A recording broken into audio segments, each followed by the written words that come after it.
Hi guys, thank you for joining the live stream. Good evening. First of all, we were supposed to discuss Brahma Puran today, but I changed my mind because I thought Kali Puja is coming up on Sunday night at around 10:30. I think the pujas will start. So I thought, why not gather as much knowledge about Shaktism as possible before Kali Puja. Hopefully, maybe by some miracle, we will be able to finish the book even. Maybe, perhaps. This much is left.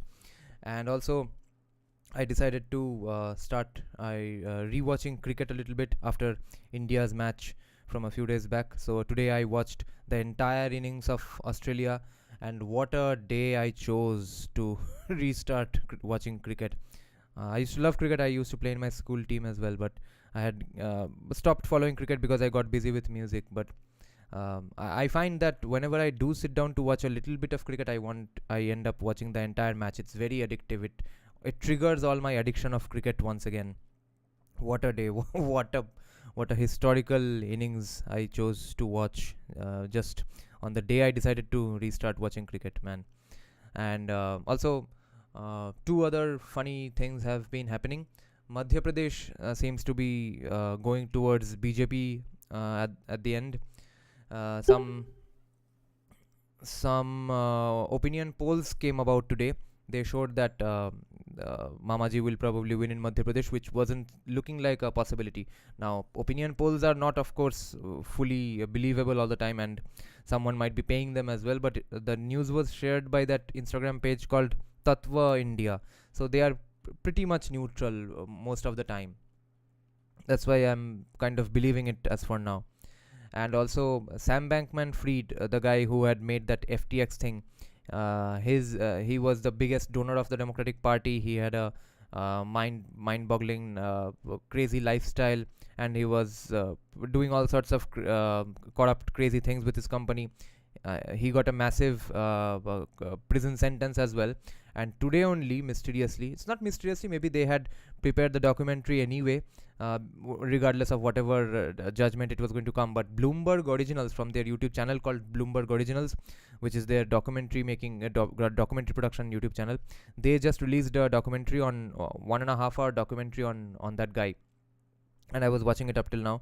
But it's not a very good documentary. Basically, I watched it at 1.5x speed, and I watched about almost 1 hour of it already. There was no new information that I found that I didn't know already. So if anyone doesn't know anything about it, then they might have some benefit out of it, because they'll come to know all the information in one single spot collated. But other than that, it's not a very fruitful documentary for people who have been following that guy. But it's important that this guy got the prison sentence. Tatva is semi-right wing. Yeah, I see. Did you watch the thriller? Yes, I watched it from the very first, second over. Yeah, of Australia. What a match. Tatva is semi-right wing. Yeah, true, semi-right wing. But would you say we shouldn't believe that BJP is winning Madhya Pradesh because they are semi-right wing? Because after all, they are not really right wing. They have often shared things which would be seemingly anti-BJP, or would piss off a lot of hardcore BJP supporters. So that's why I decided to trust this news for now. Let's see what happens, because see, after all, the voters might think that, yeah, the guy who we are going to vote for instead of Mamaji is his party is not doing that great anyway. They are not going to come to power in the center anyway, and after all, they have announced so much of freebies just to get our vote. So why not go with him once more? That might work. BJP has 50-50 chances to win MP. Yeah, true. Rushtin, hi, hello everyone. Okay, let's start. Today is a very significant chapter actually, and it's a pretty long chapter. Yesterday though we did just a 10 page 12 page chapter only for 2.5 hours discussing so many things. Let's see what tangents we get to today, because today's chapter is called Tantra Shastra and Veda, because there are still some people who do think that Tantra is pre-Vedic or anti-Vedic. It might be pre-Vedic, but whatever Tantra we have today, whatever Veda we have today, they are absolutely not opposed to each other. That much has been at least made statement wise, that has been made clear by this author, by Rajesh Nandi, etc. But let's see what are the arguments behind that statement. Dada, Christianity rising in Iran. Yeah, that's Ankit Shah's prediction, right? Tantra, Shastra, and Veda. In writing this chapter 1, in writing this chapter, I have in mind the dispute which some have raised upon the question whether the Agamas or some of them are Vedic or non-Vedic. Okay, let me just confirm when was this first published. Okay, yesterday I said it was 1918. I might be mixing it up with the other book by Avalon, ArthurAvalon I bought. Let me just confirm.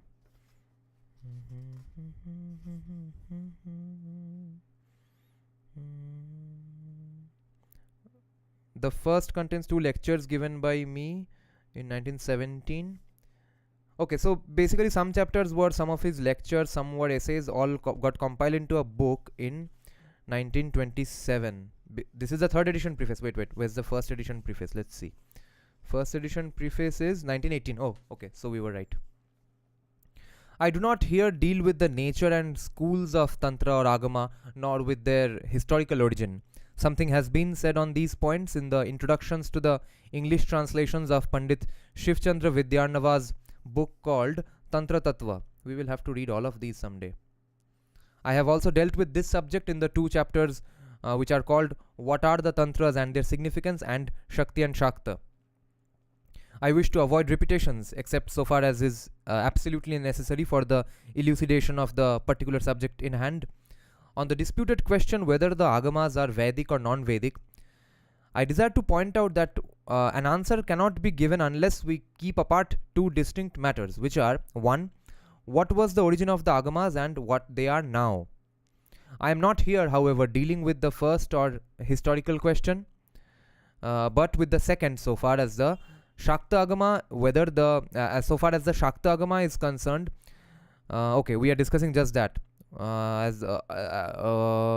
Wait, I am not here, however, dealing with the first or historical question, which is what was the origin of the Agamas, and the second part is what they are now. Yeah, that's what I was saying, that it might be pre-Vedic if Aryan invasion theory or migration theory is really true, if Vedas were really written outside the Akhand Bharat regions, or if the Haryana Indus Valley region had a distinctly separate culture from eastern India, where Tantra essentially was born, let's say, which was pretty much the case anyway. I don't think there's any dispute about that. By that logic, we can argue that Tantra was pre-Vedic, or it might be parallel anyway, that when someone was, let's say, thinking of the Vedas in the Haryana or Afghanistan region, at the same time someone was thinking about the Tantra as well. So it's not that they have to be chronologically pre or post, but what we have today in front of us, they are absolutely in sync with each other. That much we know from the experts. So the author also is saying that I am approaching just that second part, that what they are now. I am not here, however, dealing with the first historical question, but with the second, so far as the Shakta Agama is concerned. Let us assume, for the sake of argument, that, to take a specific example, worship of Kali and other Devis by the Shaktas indicates the existence of non-Aryan elements in their Agama. And interestingly, he is going to argue in favor of Shakta, Tantra and Vedas being in sync with each other, even though he was from the time when everyone believed in Aryan invasion theory, even though he is going to make an argument in favor of this. So the arguments are pretty solid. The question of real importance here, as always, is not as to where were the facts in remote past ages, but what they are now. The answer then is, let it be as you will regarding the origin of the Shakta Agama, but at present, Shakta worship is an integral part of Hinduism, and as such admits the authority of Veda, accepting, as later explained, accepts every other belief held by the general body of the Hindu people. What conversation is going on? Read Sitaram Goel at JU, guess reaction. Read Sitaram Goel at JU, guess reactions. What do you mean you read Sitaram Goel? Did you read sort of a leaflet or something by him? Or did you read out quotes by him? What situation of ABVP? What's the situation of ABVP in JU? I mean, only they can provide you some protection. I don't know. Ankit Shah appears to be too simplistic and hocus pocus to me. Yeah, but he did predict this one particular thing. And so recently on a random war channel in Telegram, I had come across a bunch of Iranians, and 50% of them were actually vying for Christianity and Zoroastrianism and were against Islam. I'm a fresher, so don't know too much. I think only for engineering they are in a semi-decent position, although they want to win anytime soon. Yeah. In a recent prosecution under Section 292 and 293 of the Indian Penal Code against an accused who had published a tantra but who was rightly acquitted, an Indian deputy magistrate who had advised the prosecution and who claimed to be an orthodox Hindu stated in the witness box that he could not define what the Tantra Shastra was or state whether it was a Hindu scripture of the Kali age or whether a well-known particular Shastra known to him was one of the Tantras. Such ignorance is typical of many at the present and is a legacy from a vanishing age, and this he is saying in 1918, okay? How is it that a Shastra which has had its followers throughout India from the Himalayas, that is the abode of Shiva and Parvati Devi, to Cape Comorin, a corruption of Kumari Devi, Comorin Kumari Devi se aaya hai, Kanya Kumari therefore, which ruled for centuries, so that we may speak of a tantric epoch, which even today governs the household and temple ritual of every Hindu. How is it that such a Shastra has fallen into complete neglect and disrepute amongst the larger body of the English educated community? I remember a time when mention of the Shastra was only made with bated breath. Okay, Tantra ka baat ho raha hai.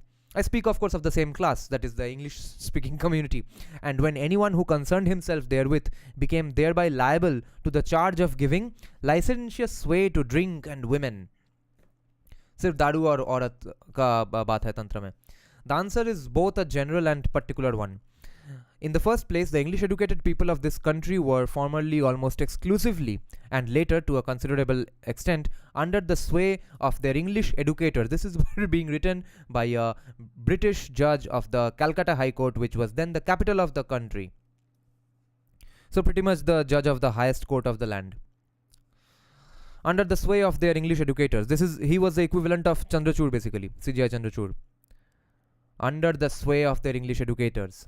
Openly. This is not some right-wing RSS BJP guy saying this on YouTube. In fact, they were in a sense their creation. Holy shit. It's interesting that actually J. Sai Deepak missed reading up on this guy, because he would have found a lot of arguments for his decoloniality case. For those who have read India Bharat will know what angle I'm talking about. That he was basically making J. Sai Deepak's case for him. They were, and some of them still are, the Manasputra of the English. Fuck, what is going on? For them, what was English and Western was the mode. अरे ये तो coloniality का बात हो रहा है.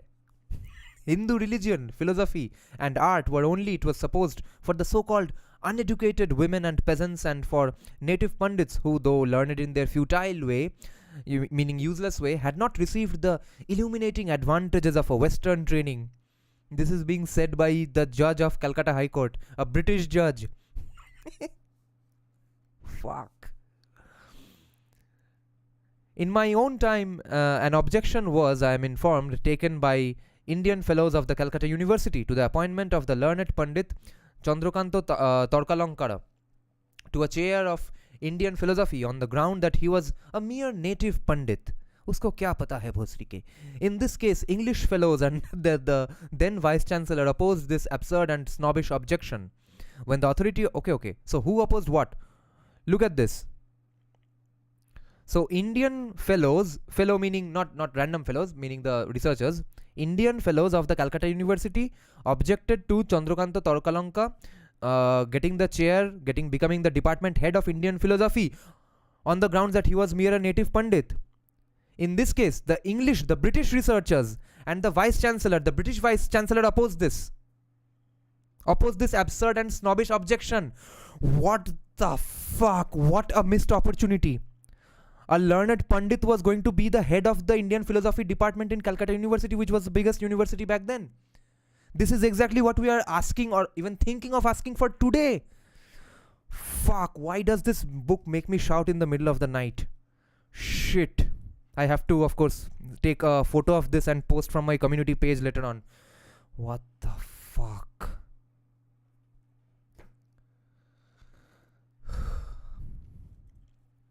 When the authority of the English teachers was at its highest, what they taught was law.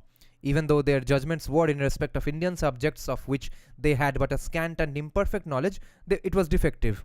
If they said with or in anticipation of one professor that the Vedas were quote unquote the babbling of a child humanity and the Brahmanas were quote unquote the drivel of madmen, or with another that they thought of the Upanishads was so quote unquote low that it could not be correctly rendered in the high English language, that in quote treating of Indian philosophy a writer has to deal with thoughts of a lower order than the thoughts of the everyday life of Europe, end quote. That Smriti was merely that Smriti became merely priestly tyranny, Brahminical patriarchy. Like the Puranas became idle legends, and the Tantras became mere wickedness and debauchery. That Hindu philosophy was, to borrow another English professor's language concerning the Samkhya, that Hindu philosophy was quote unquote with all its folly and fanaticism little better than a chaotic impertinence, and that yoga was, according to the same man of learning, quote unquote the fanatical vagaries of theocracy. That Indian ritual was nothing but superstition, mummery, and idolatry, and Indian art was inelegant, monstrous, and grotesque. All this was with readiness accepted as high learning and wisdom, with perhaps here and there an occasional feint and even apologetic demur. I recollect that in this connection a rather halting and shamefaced protest by the late Rajendralal Mitro. Who was this guy? I do not say that none of these or other adverse criticisms had any ground whatever. There has been imperfection, folly, superstition, wickedness here as elsewhere. There has been much of it, for example, in the countries whence these critics of India came. It is, however, obvious that such criticisms are so excessive as to be absurd. Even when giving an account of Eastern thought, the Western is apt to take up a quote-unquote superior attitude because he believes himself to be superior. The Bishop of Durham very clearly reveals this sense of superiority in his book Christian Aspects of Life by B.F. Westcott, page 175. When, after stating that the duty of the Christian missionary was to substitute for, quote, the sterile theism of Islam and the shadowy vagueness of Hindu philosophy, a belief in a living and speaking God, which is apparently Jesus Christ. He goes on to point out that our quote-unquote very advantages by way of quote-unquote the consciousness of social and intellectual superiority with which we are filled, okay, meaning the British, and the quote the national force which sets us as conquerors where we come as evangelists, end quote, constitute a danger in the mission field, okay. It is the notion of quote-unquote superiority also which prevents a right understanding and which, notwithstanding the facts, insists on charges which, if established, would maintain the reputation for inferiority of the colored races. It is this reiterated claim to superiority that has hypnotized many persons amongst Eastern races into the belief that the European is, amongst other things, always a safe and learned critic even of their own beliefs and practices.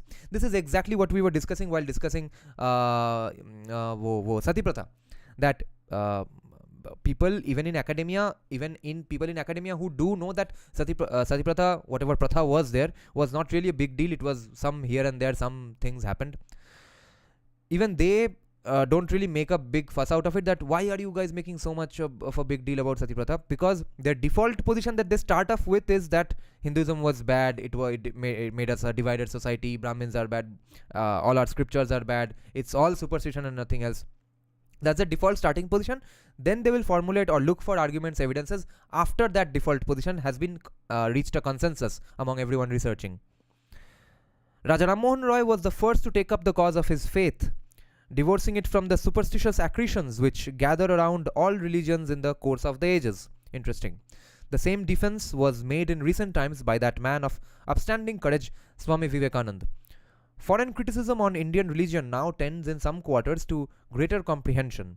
I say in some quarters because even in quite recent years, English books have been published which would be amazing, were one not aware of the deep ignorance and prejudice which exist on the subject. In one of these books, the Hindu religion is described as quote-unquote a mixture of nightmare nonsense and time-wasting rubbish, fulfilling no useful purpose whatever, only adding to the general burden of existence borne by humanity in its struggle for existence, end quote.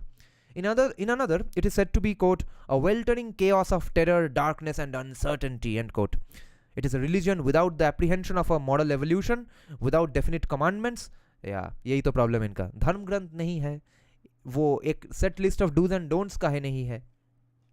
It is a religion without the apprehension of a moral evolution, without definite commandments, without a religious sanction in the sphere of morals, without a moral code, and without a god. Such so called god as there is being a mixture of Bacchus, Don Juan, and Dick Turpin. End quote. It is there further described as the most material and childishly superstitious animalism that ever masqueraded as idealism. They're talking about Hinduism, of course. Not another path to God, but a pit of abomination, as far set from God as the mind of man can go, staggering the brain of a rational man, filling his mind with wild or contempt for his species, and which has only endured because it has failed, quote unquote. Except for the purpose of fanatical polemic, one would assume that the endurance of a faith was in some measure the justification of it. It is, yeah, because why else would someone endure that faith? It is still more wonderful to learn from this book, the book called The Light of India, written by Mr. Harold Begbie and published by the Christian Literature Society for India, that out of this weltering chaos of all that is ignominious, immoral, and crassly superstitious, come forth men, in the words of the author, who, quote unquote, standing at prayer, startle you by their likeness to the pictures of Christ, eyes large, luminous, and tranquil, the whole face exquisite with meekness and majestic with spirit. End quote. One marvels how these perfect men arise from such a worthless and indeed putrescent source. Yeah.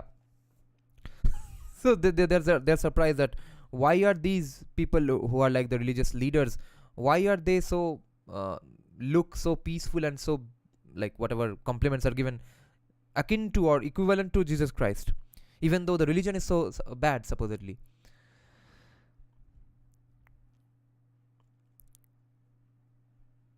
One marvels how these perfect men arise from such a worthless and indeed putrescent source. He's trolling now. This absurd picture was highly colored in a journalistic spirit and with a purpose. In other cases, faulty criticism is due to supercilious ignorance. As another writer says, for an Englishman to get a plain statement of what Brahmanism really means is far from easy. The only wonder is that people who have to live on 9 pence a week, who marry when they are 10 years old, are prevented by caste life from rising out of what is often, if not always, a degraded state, have any religion at all. End quote. That's the gist of a Brahmin, according to this guy. As the Bishop of Petersburg has recently said, it is difficult for some to estimate worth in any other than it is to be hoped that all such snobbish materialism will be hindered from entrance into this country. These quotations reveal the depths of ignorance and prejudice which still exist. He was writing this in 1918 and it still happens today.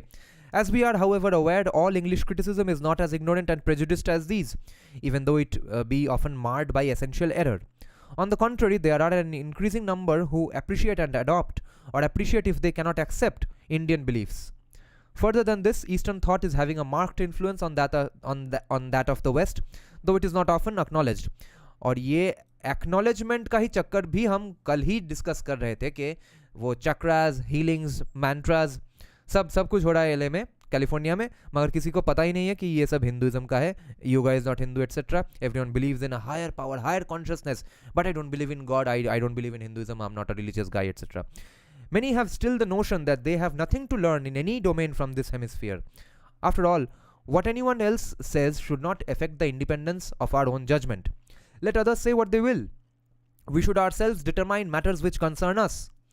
The Indian people will do so when they free themselves from that hypnotic magic, which makes them often place blind reliance on the authority of foreigners, who, even when claiming to be scholars, are not always free from bias, religious bias or racial bias. Such advice, though by no means unnecessary today, is happily becoming less needed than in the past. And he was saying in 1918 with the hopes that, I will not have to make this advice much in the coming times, but he was wrong. We had to wait another 110 years for people to read his books. This is a very weird turn this book has taken. It's full on powerful writing, and it's taken out an AK-47 all of a sudden. Do you know about ancient Canaan religion? Their god Baal was destroyed along with the worshippers by Abrahamic prophet Elijah, who is celebrated by Jews, Christians, Muslims alike. I see. But he straight away compared Hinduism with animalism, something that they have done with native African religions. Western right wing have this knack of looking down upon such native religions by terming them as unawakened and animistic shamanism. Yes. The author is pointing out others' opinion on Hindu Dharma. This is Purva Paksha. Yes, RSB. He was not talking about him. It was not his opinion. He was basically steelmanning in his argument and then making fun of it. Never send your kids to convent schools, guys. Rather send them in a Sarkari school, but not convent school. Yeah, that's going to be tough. Sarkari schools are worthless almost. Most of them at least. There are about 100 students in a class. The teachers don't teach half the time. They're all corrupt fucks getting into the teaching position because they have some political connections. Are you fucking mad? It's not happening anytime soon.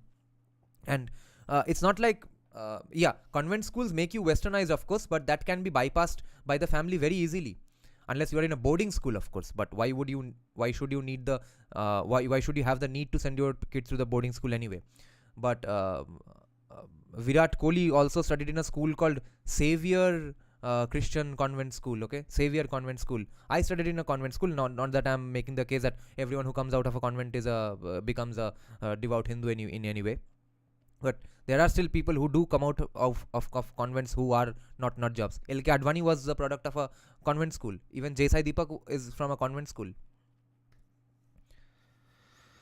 Such advice, though by no means unnecessary today, is happily becoming less needed than in the past. There are, however, still many Indians, particularly those of my own generation, whose English gurus and their teaching have made them captives. Okay, he's absolutely trolling people now. He's sarcastically saying, "Inka to English guru hai."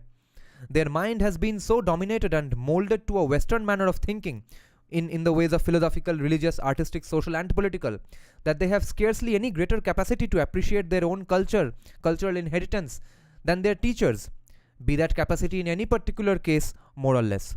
Some of them care nothing for their Shastra. It seems like we are talking about 2023. Fuck. Others do not understand it. The class of whom I speak are, in fact, as I have said, the Manasputra of the English, in a strict sense of the term. The Indian who has lost his Indian soul must regain it if he would retain that independence in his thought. Wow, powerful words here. If Indians are to retain their independence of thought, they will have to regain their Indian soul.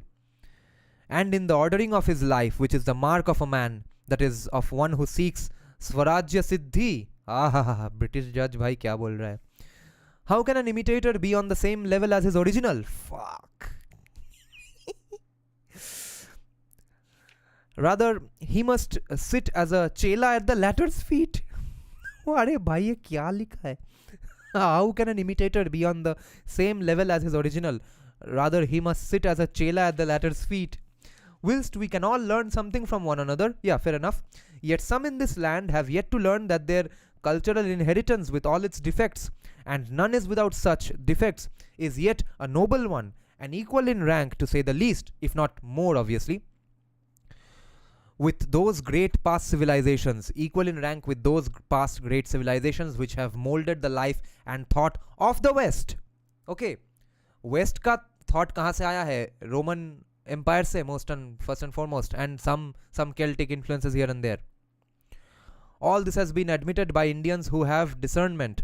Such value as my own remarks possess is due to the fact that I can see and judge from without as an outsider, though I will admit in one sense interested observer, interested because I have at heart Indian welfare, because I am interested in Indian welfare and that of all others, which as the world now stands is bound up with it. Okay, he's saying that as the world now stands, Indian welfare is bound with the welfare of everyone. This is what this guy is saying. Such direct, out of the blue, such brilliant, clear, lucid comprehension started in this book. Fuck, ये chapter लिखा है सिर्फ गाली देने को. Damn. Here to learn. Let's see what comments. I read that Elijah. Okay, Allah himself. Okay. Yeah, वो गला काटने का चीजें डिस्कस हो रहा है यहाँ पे. जज साहब इज ऑन फायर. यस, ये तो लैंडमार्क जजमेंट सुना रहा है जैसे. As regards the Tantra Shastra in particular, greater ignorance prevailed and still exists. Its Vamachara practice, however, seemed so peculiar and its abuses were so talked of that they captured attention to the exclusion of everything else, which we discussed yesterday. The more only thing people think of Tantra is the abused or the most controversial and the least popular parts of just one path of तंत्र which is the वामाचारा. बाकी सब कुछ जो चीज़ है तंत्र में वो लोग जानते ही नहीं है और भूल भी जाते हैं. And this is all I'm saying, that what he was saying in the previous paragraph, that some people, there's a fraction of a minority of a section of my viewer base also who feel some sort of anger or disgust with me for reading books by on Tantra written by a foreigner, or reading books by Douglas Murray or Tucker Carlson, or even Western philosophy. But it's always great to know everyone's point of view. It's great to know what they were stealing from us, or if at all there is something to learn from them. But what I am doing, or what Kushal Mehra is doing in this case at least, different from the others, that we are reading both our stuff and their stuff. You compare it and then make a fair judgment. But what was going on until now is no one was reading anything by Indians, or in the Indian anything written in the Hindu fold. That was the problem. Now we don't have to replace it with just reading everything written by J. Sai Deepak, Vikram Sampath and Sanjeev Sanyal. Read everything, read everyone, read as much as possible. That's how your brain will be fully functioning, will be able to make value judgments, will be able to make comparative analysis. As regards the Tantra Shastra in particular, greater ignorance prevailed and still exists. Its Vamachara practice, however, seemed so peculiar and its abuses were so talked of that they captured attention to the exclusion of everything else. The more particularly that this and the rest of the Shastra is hard to understand.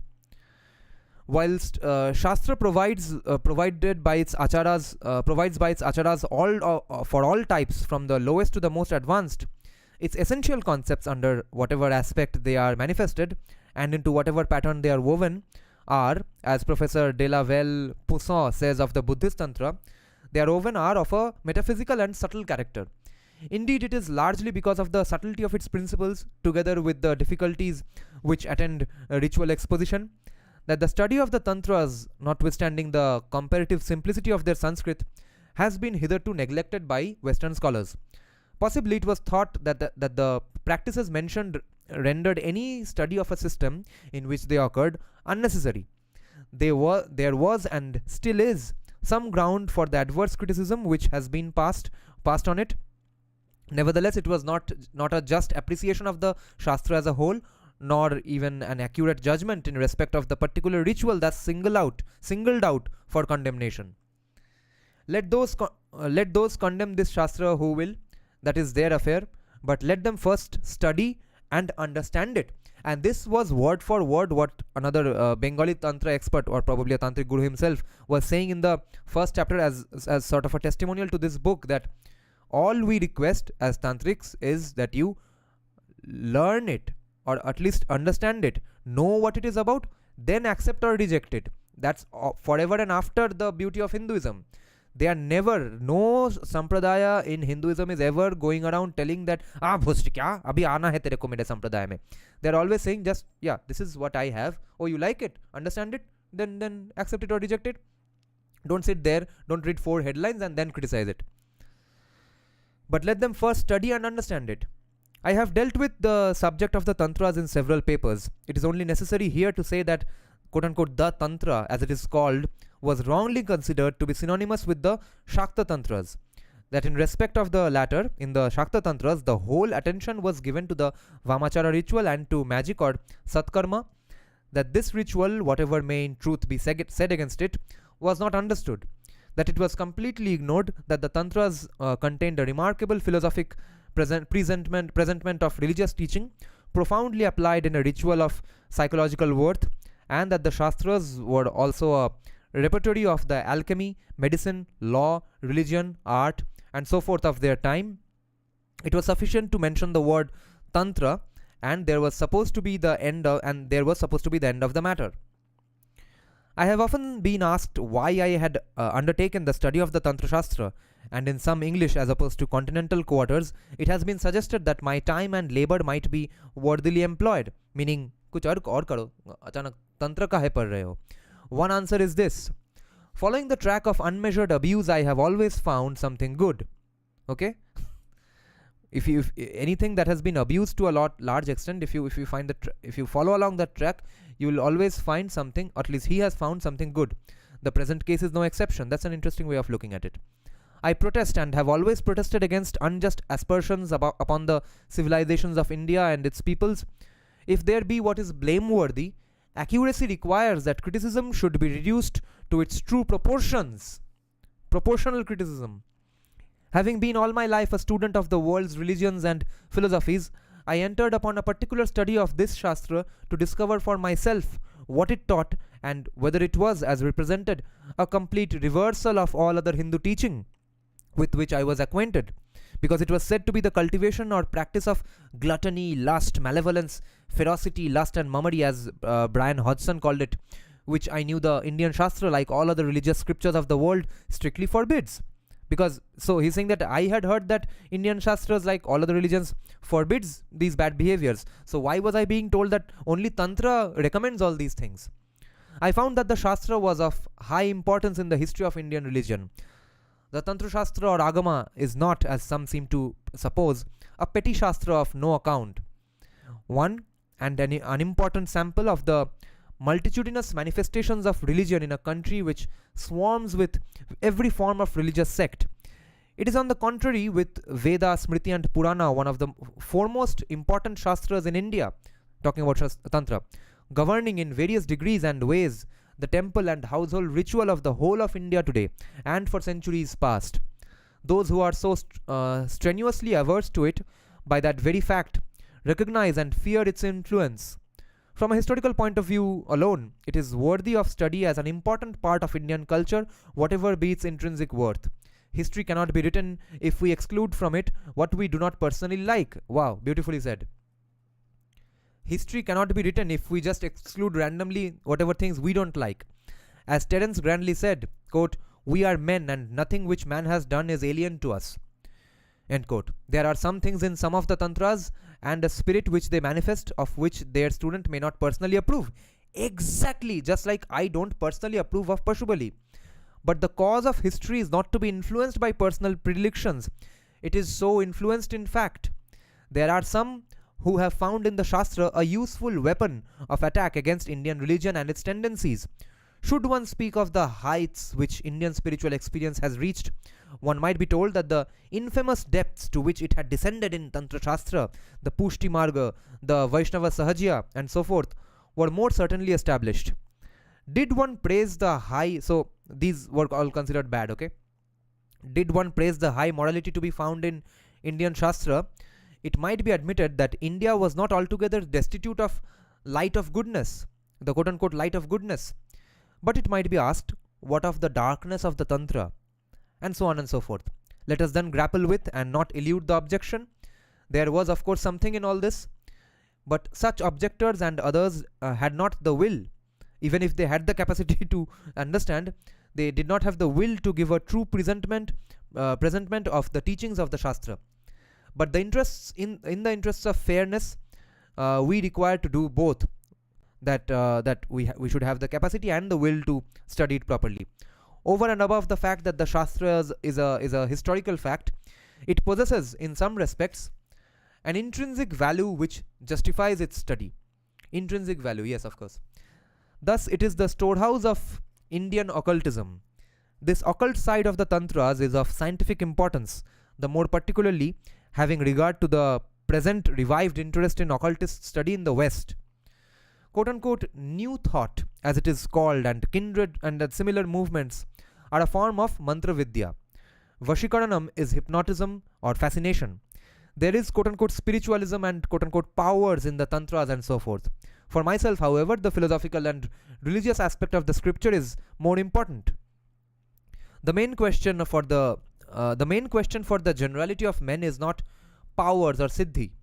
Indeed, the study of occultism and its practice has its dangers, and the pursuit of these powers is considered an obstacle to the attainment of that true siddhi, which is the end of every shastra. A subject of greater interest and value is the remarkable presentation of Vedantic knowledge which the Shakta Tantra in particular gives. I never properly understood the Vedanta until I had studied the Tantras. Wow, what a strong and bold thing to say. This was pretty powerful. I never properly understood the Vedanta until I had studied the Tantras, as also the ritual by which it is sought to gain realization, which is called aparoksagyana. Aparoksagyana. Never heard this word. Aparokshagyan. The importance of the Shakta Tantra may be summed up by the statement that it is a sadhana shastra of Advaitavada. I will develop this last matter in a future paper. I will only say now that the main question of the day everywhere is how to realize practically the truths of religion, whatever they be. This applies to all, whether Hindu, Mohammedan, or Christian. Mere philosophical speculation and talk will avail nothing beyond the clarification of intellect. But that, we all know, is not enough. It is not what we speculate about, but what we are, which counts. The fundamental question is how to realize Shakta Shastra religious teaching. Sakshatkara. Okay. Sakshatkara. Okay. So, yeah. Being face to face with it. The fundamental question is how to realize or do the sakshatkara of religious teaching. This is the fruit of sadhana alone, whether the form of that sadhana be Christian, Hindu, Mohammedan, Buddhist, or what else. The chief sadhana shastra for the orthodox Hindu is the Tantra Shastra or Agama in its varying schools. In this fact lies its chief significance, and for Hindus lies its practical importance. This and the Advaitavada on which the Shakta rituals rests is, in my opinion, the main reason why Shakta Darshan or doctrine is worthy of study. The opinion which I had formed of the Shastra has been corroborated by several to whom I had introduced the matter. I should like to quote here the last letter I had only a month ago from an Indian friend, both Sanskritist and philosopher, a combination very rare. He says, quote, "The Tantras have really thrown before me a flood of new light, so much so that I really feel as if I have discovered a new world." Much like what we are going through these days. Much of the mist and haziness has now been cleared away, and I find in the Tantras not only a great and subtle philosophy, but many of the missing links in the development of the different systems of Hindu philosophy, which I could not discover before, but which I have been seeking for some years past. End quote. These statements might perhaps lead some to think that the Shastra teaches something entirely, that is, in respect, something new. As regards fundamental doctrines, the Tantra Shastra teaches much which is to be found in the Advaita Vedanta. For convenience, I confine myself to the Shakta form in this case. Therefore, those who think that they will find in the Shastra some fundamental truths concerning the world which are entirely new will be disillusioned. यहाँ पे brand new कुछ information तुमको नहीं मिलेगा, but you will find the missing links. The observation does not apply to some doctrinal teaching, okay? This observation does not apply to some doctrinal teaching, presentment, methods and details to which doubtless my friend's letter referred. He who has truly understood Indian Shastra as a whole will recognize, under variety of form and degree of spiritual advancement, the same substance by way of doctrine. And that is why Hinduism is the thing that has always united and bound this land, okay? It's not like there was no uniting factor. There was always a subtle, a sukshma uniting factor. Okay, let me check some comments now.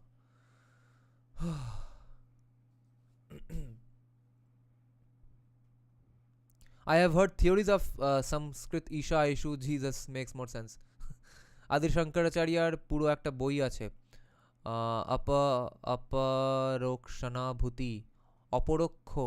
Okay, so that which is not direct, পরোক্ষ অপরোক্ষ. I see. No, Dharma Adhyatma, read Caesar's Messiah by Joseph. Oh, you're talking to him, right? You have to learn. Carl Jung learned Tantra in India. Holy fuck, I never knew this. Carl Jung learned Tantra in India and made that Western mind science. क्या बात कर रहा है? In Bengali, अपरोक्ष ज्ञान. Wow, okay, thanks.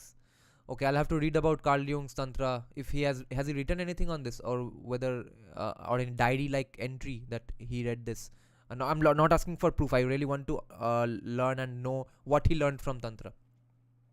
অপরোক্ষ বলার কারণ প্রত্যক্ষ হলে সেটা ইন্দ্রিয়র অনুভূতি, ইয়েস এক্স্যাক্টলি। আর পরোক্ষ আর আর পরোক্ষ হলে সেটা প্রত্যক্ষর অন্তরে বিচার, অনুমান, উপমান, etcetera. Therefore অপরোক্ষ।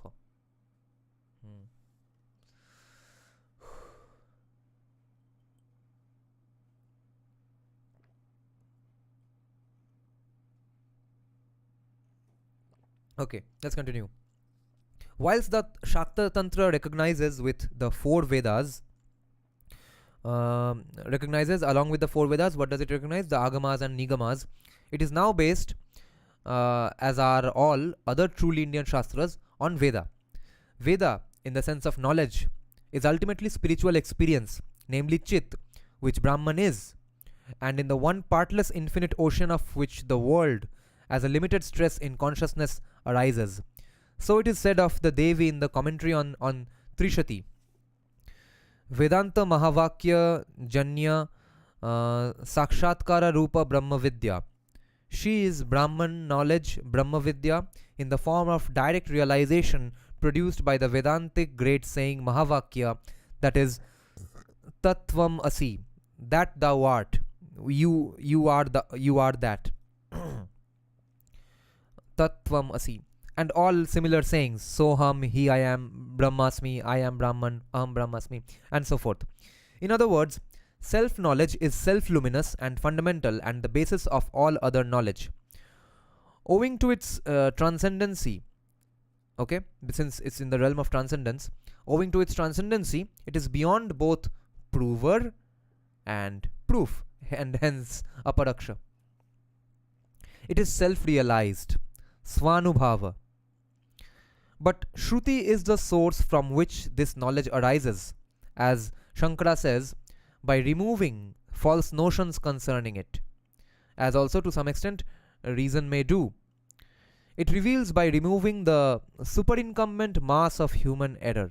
Again, Veda in a primary sense is the world as idea in the cosmic mind of the creating Brahman and includes all forms of knowledge. Cosmic mind of the creating Brahman. What's the Sanskrit word for this? Cosmic mind. I don't know. Jagat Man. I don't know. Thus, it is eternal, Sanatan, arising with and as the samskaras at the beginning of every creation. It's probably not samskaras. It's supposed to be samsaras, I guess. This is the Veda Murti Brahman. Veda, in the secondary sense, is the various partial revelations relating to Tattva, Brahman or God, and Dharma, morality, made at different times and places to the several rishis which are embodied in the four Vedas, Rig, Yajur, Sama, Atharva. Veda is not coextensive, therefore, with the four Vedas. But are these, even if they be regarded as the quote-unquote earliest, are these the only, to use an English term, revelations? Revelation or Akashavani never ceases, never stops. When and wherever there is a true revelation, whenever there is a true, wait, some letter has got disappeared because of the printing, okay, so we will never know what was written here. It's just something to do with a capital R. When and wherever there is a true R, or okay, it was probably rishi because the next word is seer. When and wherever there is a true rishi or seer, there is revelation, and in this sense the Tantra Shastra or Agama claims to be a revelation. The Shabda Brahmana Murti is Nigami Dishastra Maya, Nigama Dishastra Maya, which means it being said that Agama is the Paramatma of that Murti. The four Vedas with their Angas are its Jivatma, the six philosophies its Indriyas, the Puranas and Upapuranas its gross body, its Sthula body. Okay, I'll need to read this once again because I need to remember this as much as possible. So the Agama is the Paramatma of that Murti.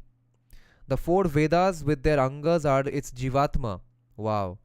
The 6 philosophies are its indriyas, its 6 senses. The Puranas and Upapuranas are its sthula body. Smriti are its hands and other limbs, and all other Shastras are the hairs of its body. What a great way to imagine, visualize it. In the heart lotus are the 50 Tejomai Matrika. In the pericarp are the agamas glittering like millions of suns and moons, which are Sarva Dharmamaya, Brahma Jnanamaya, Sarva Siddhimaya, and Murtiman. They were revealed to the rishis. In fact, all Shastras are said to constitute one great many million collection, Satakoti Samhita, each being particular manifestations to man of the one essential Veda. From this follows the belief that they do not contradict but are in agreement with one another, because truth is one whatever be the degree in which it is received, or the form in which the seers or rishis promulgated to those whose spiritual sight has not strength enough to discern it directly or and for themselves. But the truth is one, no matter how much you understand it. But how, according to Indian notions, can that which is put forward as a revelation be shown to be such? The answer is that of Ayurveda. A medicine is a good one if it cures. In the same way, a Shastra is truly such if the siddhi which it claims to give is gained as the phala of the practice of its injunctions, according to the competency and under the conditions prescribed. The principle is a practical and widely adopted one. The tree must be judged by its fruit. The principle may, if applied to the general life of today, lead to an adverse judgment on some tantric practices. If so, let it be. It is, however, an error to suppose that even such practices as have been condemned claim to rest on any other basis than Veda. Okay? Nothing that Tantra claims is outside Veda. It is by the learned in Tantra Shastra said to be ignorance or avidya to see a difference between Agama and Veda. Absolutely same, okay? Sandeep Patwal is saying, please read the book I named Professor Titus Military Campaign in Judea. Okay. Mahatattva. Okay. Mahatattva is cosmic mind. I see. In simple language. Ishwar Karon Shokol Moner Niyomok O Odhishtata Sakar Sagun Brahman ba Ishwar Darshanik Bhasha Mahatattva. Ignorant notions prevail on the subject of the relation of the Tantras to Veda and the Vedas. I read some years ago in a Bengali book by a Brahmo author, that quote, the difference was that between hell and heaven. Okay, Veda or Tantra mein hell and heaven difference hai according to a Brahmo scholar. Now, on what is such a condemnatory comparison based? It is safe to challenge production of the proof of such an assertion. Let us examine what the Shakta Tantra, to which allusion was made, teaches. In the first place, quote unquote hell recognizes quote unquote heaven. For the Shakta Tantra, as I have said, acknowledges the authority of the Veda. Okay, this so-called hell that they are talking about, the Brahmo is talking about, that so-called hell that is Tantra, recognizes heaven. The so-called heaven is the so-called Veda, and recognizes the authority of heaven. In fact, Tantra recognizes the authority of Veda. All Indian Shastras do that. If they did not, they would not be an Indian Shastra. The passages on this point are so numerous, and the point itself is so plain that I will cite only a few. Kularnava Tantra says that Kula Dharma is based on and inspired by the truth of Veda. Tasmat Vedatmakam Shastram Vidhi Kaulatmakam Priye. In the same place, Shiva cites passages from Shruti in support of his doctrine. The Prapanchasara the Prapanchasara and other tantras cite Vedika Mahavakya and mantras, and as mantras are a part of Veda, therefore Meru Tantra says that Tantra is part of Veda. In the book called Pranatoshini, page 70, Niruttara Tantra calls Tantra the fifth Veda, and Kalachara is named the fifth Ashrama. Wow. Fifth Kalachara is the, no, not Kalachara, it's the Kulachara. Kulachara is the fifth ashrama. Was it supposed to be written Kalachara? Is it a spelling mistake? That is it follows all others. Okay, now Matsya Yukta Mahatantra. Okay, Matsya Yukta Mahatantra says that the disciple must be pure of soul, Shuddhatma, and a knower of Veda. He who is devoid of Vedika Kriya, Veda Kriya Vivarjita, meaning who is devoid of Vedika Kriya, is disqualified.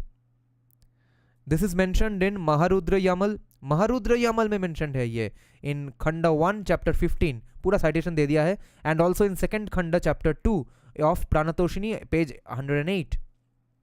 Now Gandharva Tantra chapter 2 Pranatoshini 6 says that the tantric sadhaka must be a believer in Veda, Astika, ever attached to Brahman, ever speaking of Brahman, living in Brahman, and taking shelter with Brahman, which by the way is a queer demand to make of those the supposed object of whose rights is mere debauchery. Now he's trolling again a little.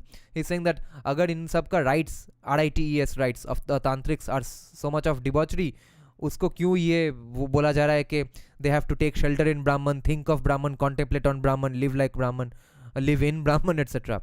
The Kularnava says that there is no knowledge higher than that of Veda and no doctrine equal to Kaula. Where is this mentioned? Chapter 3, page 113. Nahi Vedadhika. Oh, no, this is the shloka. Nahi Vedadhika Vidya na Kaula Samadarshanam. Wow. Kaula ke Samadarshanam koi Ved. Okay, no. I'm translating all bullshit here. No knowledge higher than the Veda and no doctrine equal to Kaula. Nahi Vedadhika Vidya na Kaula Samadarshanam. Here a distinction is drawn between Veda, which is Vidya, and the Kaula teaching, which he calls Darshana. Interesting. So Veda is the teaching, Kaula is the philosophy. See also Mahanirvana Tantra. Different chapters are given, 1.18, 19, 2, chapter 2, page 18, 8 to 15. In Mahanirvana Tantra, chapter 3, page 72, the mantra Om Satchidekam Brahma is given, and in Prapanchasara, chapter 29, this what it calls secret of the Vedas is explained.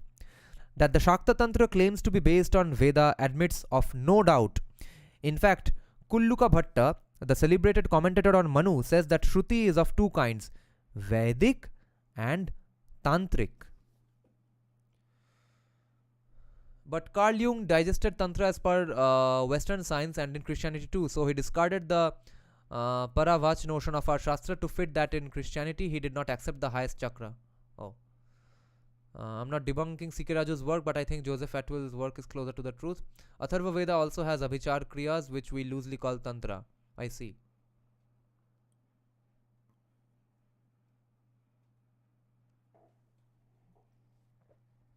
Okay. Vediki Tantriki Chaiva Dvividha Shruti Kirtita. Shruti is of two kinds, Vedic and Tantric. It is of course the fact that different sects bandy words upon the point whether they in fact truly interpret Shruti and follow practice conformable to it. Statements are made by opposing schools that certain Shastras are contrary to Shruti even though they profess to be based on Shruti. So a citation by Bhaskara Raya, okay, Bhaskar Raya, sort of a Bengali name. So a citation by Bhaskara Raya in the commentary to version 6 of the Lalita Sahasranama speaks of some tantras. What is V.76? Verse 76, right? Okay. So a citation by Bhaskara Raya in the commentary to verse 76 of the Lalita Sahasranama speaks of some tantras as quote unquote opposed to Veda. Okay, Veda Viruddhani. The Vayu Samhita says Shaivagama is twofold, that which is based on Shruti and that which is not. The former is composed of the essence of Shruti. Shrauta is Swatantra and Itara.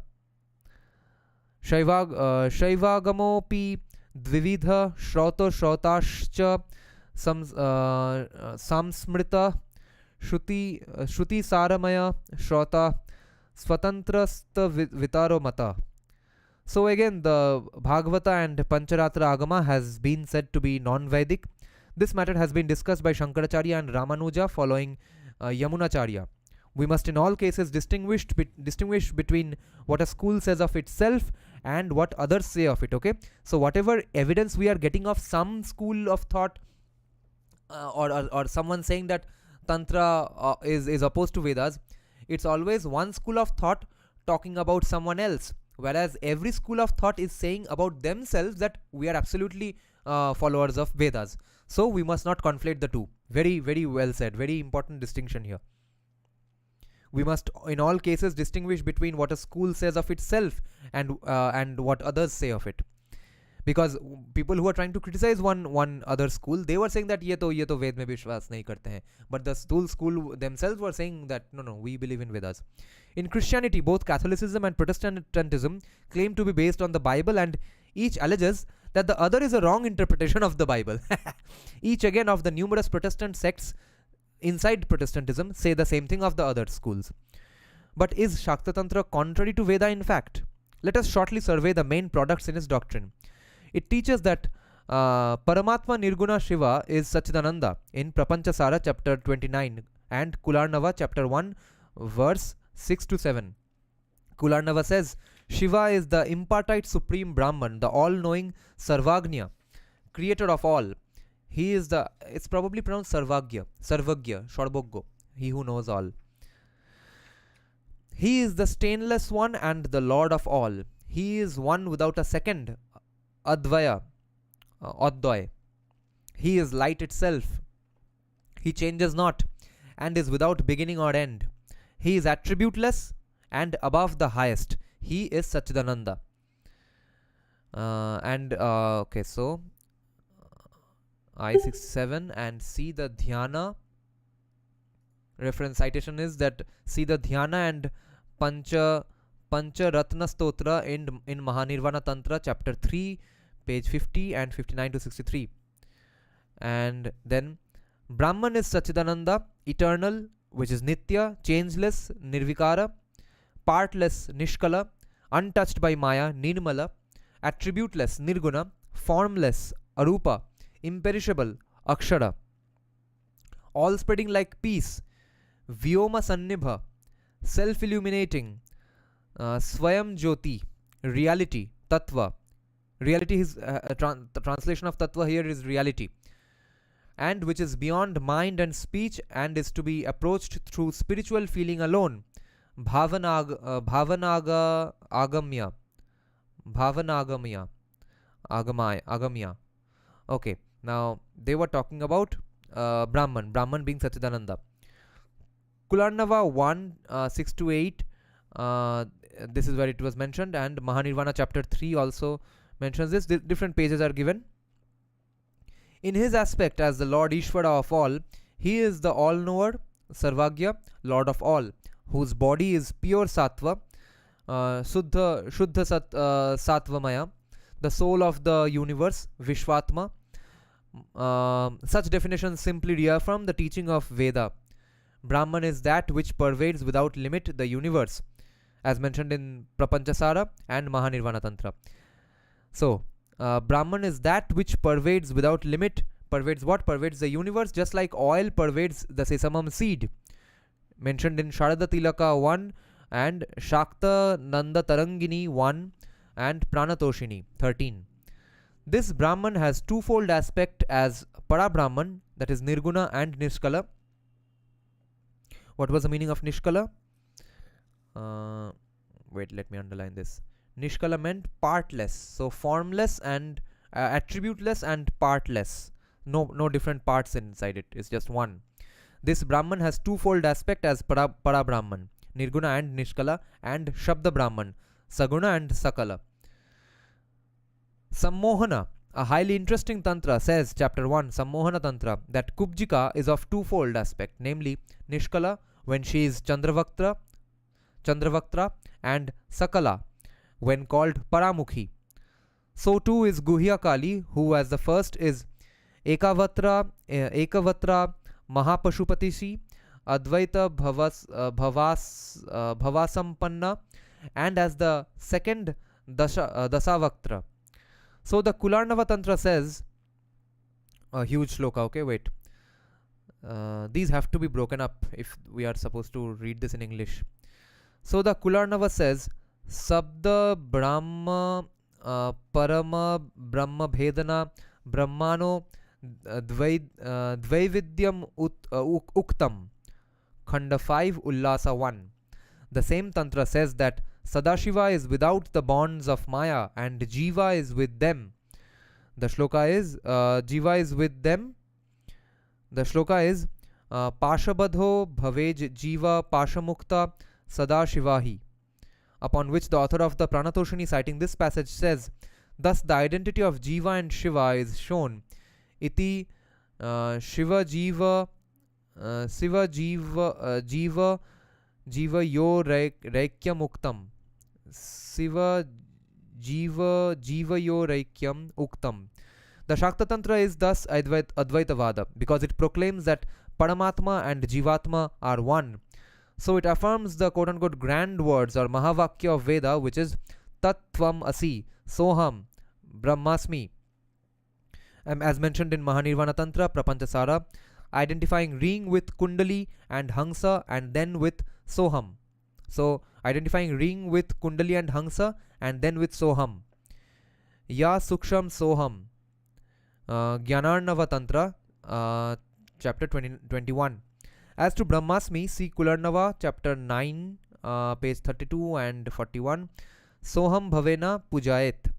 The mantra, all this is surely Brahman, which is Sarvam Khalvidam Brahma, is according to the Mahanirvana Tantra, the end and aim of Tantrika Kulachara, the realization of which, saying the Prapanchasara Tantra, describes as the fifth or supreme state. For the identity of Jivatma and Paramatma is liberation, which the Vedanta Sara defines to be Jiva Brahmano Reikyam. Kularnava refers to the Advaita of which Shiva speaks. Advaitantu Shivenoktam. See also Mahanirvana again, Prapanchasara. All the chapters are mentioned. Gandharva Tantra says that the sadhaka must be a non-dualist, Dvaitahina. Sadhaka must be non-dualist if they are supposed to practice Tantra. For this, see chapter 2 of Pranatoshini, Maharudra Yamal, and different khandas of Maharudra Yamal. It is useless to multiply quotations on this point because he has mentioned already so many times, on this point of which there is no end of these evidences. In fact, that particular form of worship which has earned the Shakta Tantra's ill fame, okay, the reasons why it got the infamy, why it got criticized, claims to be a practical application of Advaitavada. The Sammohana Tantra gives high praise to the philosopher Shankaracharya, saying that he was an incarnation of Shiva for the destruction of Buddhism. Tantra is purely based on Hindu Vedic idea, but the path is different only. Yeah, the way to do it is different. From our Murti Puja to other deity sadhana, all are just mix of Tantra, very less Vedic and Puranic things, yes. Jai Shri Hari Har Har Mahadev, Shubh Ratri. Isn't the same written for Narayan in Brahma Puran chapter 1? Jung is hot favorite of Jordan Peterson, but Jung had argument on God which with his teacher Freud, who is hot favorite of our Jadavpurian leftists. Yes. Yeah, Jordan Peterson is basically a Jungian. So, the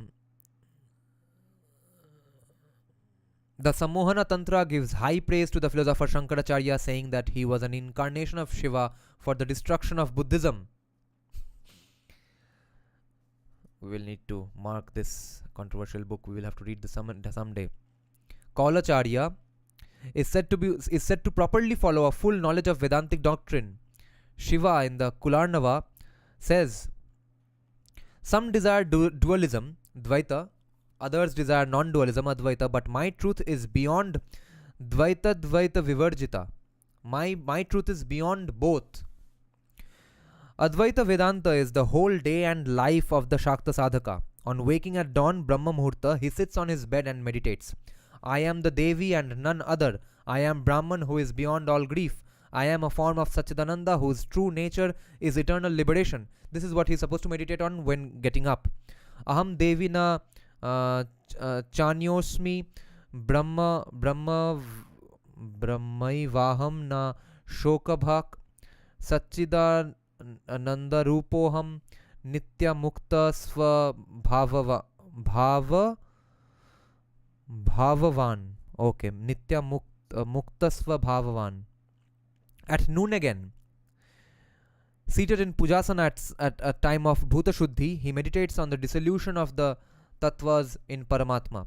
Seeing no difference between Paramatma and Jivatma, he affirms Saham, I am she. Again in the evening after ritual duties, he affirms himself to be the Akhilatma and Satchidananda, and having so thought, he sleeps. Similarly, I may here interpose in the Buddhist Tantra, the sadhaka, on rising in the state of Devadeha, which they called Hlaisku, imagines that the double drums are sounding in the heavens, proclaiming the mantras of the 24 Vedas, which they called Dipavo, and regards all things around him as constituting the mandala of himself as Buddha Vajrasattva. When about to sleep, he again imagines his body to be that of Buddha Vajrasattva, and then merges himself into the tranquil state of the void, Shunyata. Gandharva Tantra says, quote, having saluted the Guru as directed and thought, Soham, the wise sadhaka, the performer of the rite, who should ponder the unity of Jiva and Brahman. Gurun Natva or Natva Vidhanena Soham its Parudhasa Aikyam Sambhavayed Dhiman Jivasya Brahmanopicha. Kali Tantra says, having meditated in this way, a sadhaka should worship Devi as his own Atma, thinking I am Brahman. Kubjika Tantra says, Devi is called Kubjika because she is Kundali. So, Kubjika Tantra says, a sadhaka should meditate on his own self as one and the same with her. Taya Sahitam Atmanam Eki Bhutam Vichintayet, and so on. The cardinal doctrine of these Shakta Tantras is that of Shakti, whether in its Swarupa, that is, as it is in itself, as Chidrupini, the Paraprakriti of Paramatma, as mentioned in Mahanirvana, or as Maya and Prakriti. If you want to learn about the Prakriti part of this, refer to the great hymn to Prakriti in Prapanchasara. Shakti, as the Kubjika Tantra says, is consciousness, Chaitanya Rupini. Shakti is Chaitanya Rupini and Ananda Rupini. She is at the same time support of she is the Gunasraya and composed of the Gunas, Gunamayi. She is Gunasraya and Gunamayi. Maya is, however, explained from the standpoint of sadhana, the Tantra Shastra being a sadhana Shastra, and not according to the Mayavada, that is transcendental standpoint of Shankara. Okay, so here this differs from Shankaracharya's way of thinking. In this case, Maya is in the context of Tantra being a sadhana Shastra, not in the context of Mayavada. That is the transcendental way of looking at it, according to Shankaracharya. Swami Samarpanananda of RKM did more than 50 videos on Tantra. Yeah, he is the only Swami from Ramakrishna Mission I have followed sometimes in the last few months, from time to time, with a lot of faith. I was looking at his playlist of explanations of Rig Veda. He has 42 videos on Rig Veda.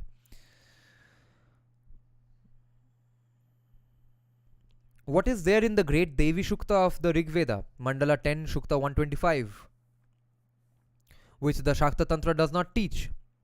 He's saying that it's all the same thing. The Rishi of this revelation was a woman, the daughter of Rishi Ambrina. It was fitting that a woman should proclaim the divine motherhood. This is in 1918.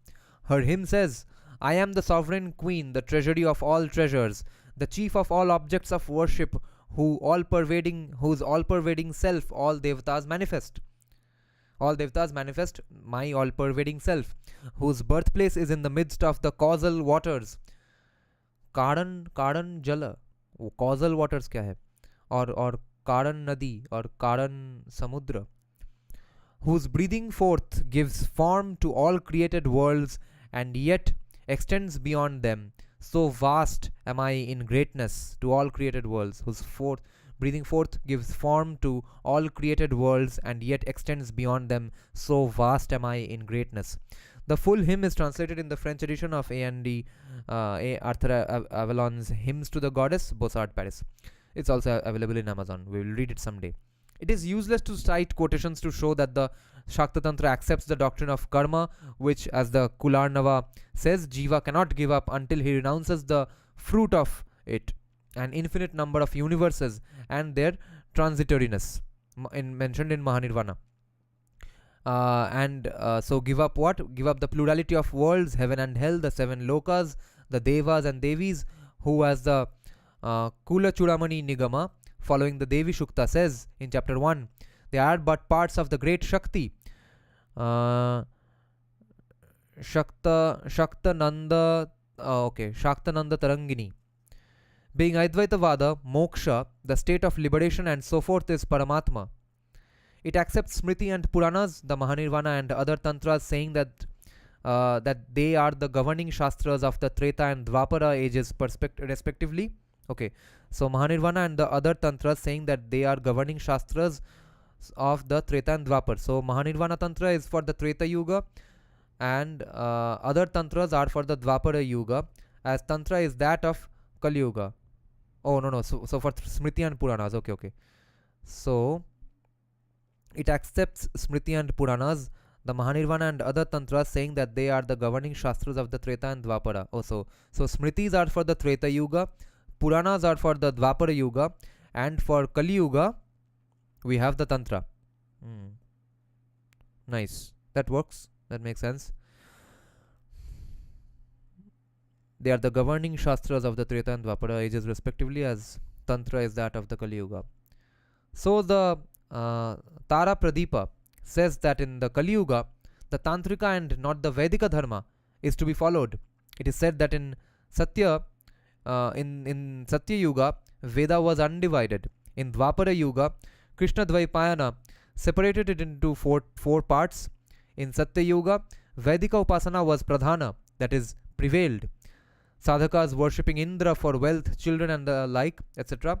Though Nishkama Rishis adored the Sarva Shaktiman, which is Devi Shukta, is Advaita Siddhi Purna. In Treta Yuga, worship according to Smriti prevailed. It was then that Vashishta is said to have done sadhana of Brahma Vidya according to Chinachara Krama.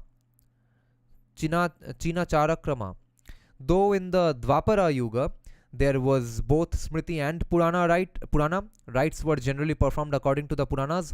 There was also then, as always, worshippers of the Purna Shakti Mahavidya. At the end of Dvapara and beginning of the Kali Yuga, the Tantra Shastra was taught to men. Then the 10 samskaras, Shraddha and Anteshtikriya were, as they were now, performed according to the Vedika Dharma, which is Ashramachara according to Dayabhaga and other Smriti texts. Vratas according to Purana, Disha and Upasana of Brahman with Shakti, and various kinds of yoga sadhana according to the Agama, which is divided into three parts: Tantra, which is the Sattvaguna, Yamal, Rajaguna, and Damar, Tamoguna. There were 64 Tantras for each of the three divisions of Ashvakranta, Rathakranta, and Vishnukranta. Here to learn is saying the hymn by Ambrini is Aham Rudre Bhi Vasu Bhishchara. This is played in Mahalaya every year in Birendra Krishna Bhadra program called Vak Suktam. I see.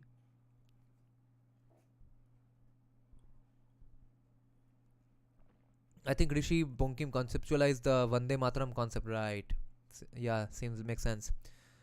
Rashtra as feminine divine, exactly. Because in Vach Shukta there is the word Rashtri, feminine version of Rashtra. Well said. Such is the tantric tradition concerning the yugas and their appropriate scriptures. Whether this tradition has any historical basis still awaits inquiry, and according to me, we will never know, and we don't need to fucking know. Which is rendered difficult by the fact that many tantras have been lost and others destroyed by those inimical to them.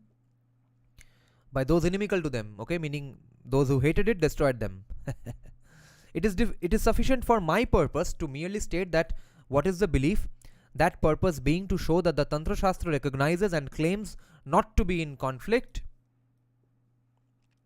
with Veda or any other recognized Shastra.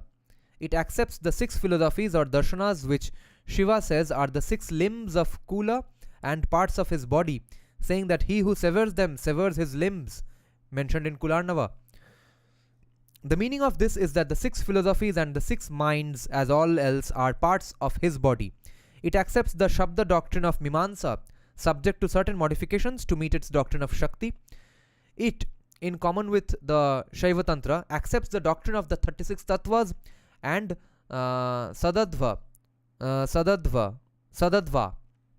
which is the Tattva, Kala, Bhuvana, Varna, Pada, Mantra. See my book, The Garland of Letters, Bornomala. This is an elaboration in detail which explains the origin of the Purusha and Prakriti tattvas of the Samkhya. These are shown to be twin facets of the one with capital O.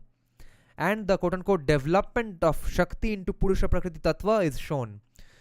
These tattvas include the well-known 24 Prakriti to Prithvi. It accepts the doctrine of 3 bodies, the causal, subtle, gross, Karan, Sukshma, Sthula, and the 3 states, Jagrat, Swapna and Shushupti, in their individual and collective aspects. It follows the mode of evolution, Parinama of Samkhya, insofar as the development of Jiva is concerned, as also an Abhasa in the nature of Vivarta, that is, from fire to fire. From fire is born fire, which is identical, even though it's born from the other thing, born from the other piece of fire, in the pure creation.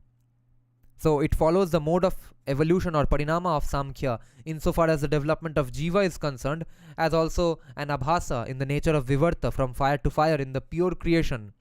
Its exposition of the body includes the 5 pranas, the 7 dhatus, the doshas, Vayu, Pitta, Kapha, and so forth in Prapanchasara. On the ritual side, it contains the commonly accepted ritual of present-day Hinduism, which is mantra, yantra, pratima, linga, salagrama, nyasa, japa, puja, stotra, kavacha, dhyana, and so forth, as well as the Vedic rites, which are the 10 samskaras, homa, and the like. A liberal friend of mine was once saying that idol worship was once called anarya practices. It was originally supposed to be just mental, all in the mind. Is that true? Since Tantra is also here talking about Pratima. When was I didn't know much of Hinduism back then when he was saying this to me. Do I know more to counter that now? What do you all think? Idol worshipping being called Anarya by somebody. Has it really been called Anarya by somebody? Or did commie historians just conclude it randomly? That mental worship was the Arya aspect, or the Arya way to do it, and the Anaryas, anyone who worshipped idols in these non-Aryan lands, were looked down upon. Ambedkar said that. I see. Let me have some water now. We read a whole lot of.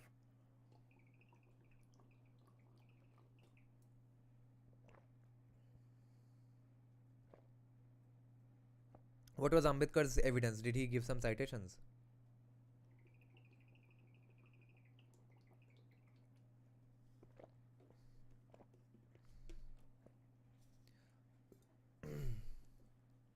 In his riddles in Hinduism.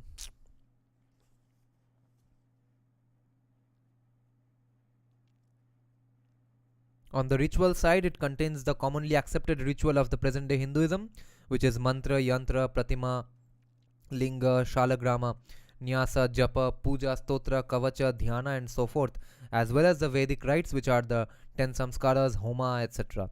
Most of the commonly accepted rituals of the day is tantric.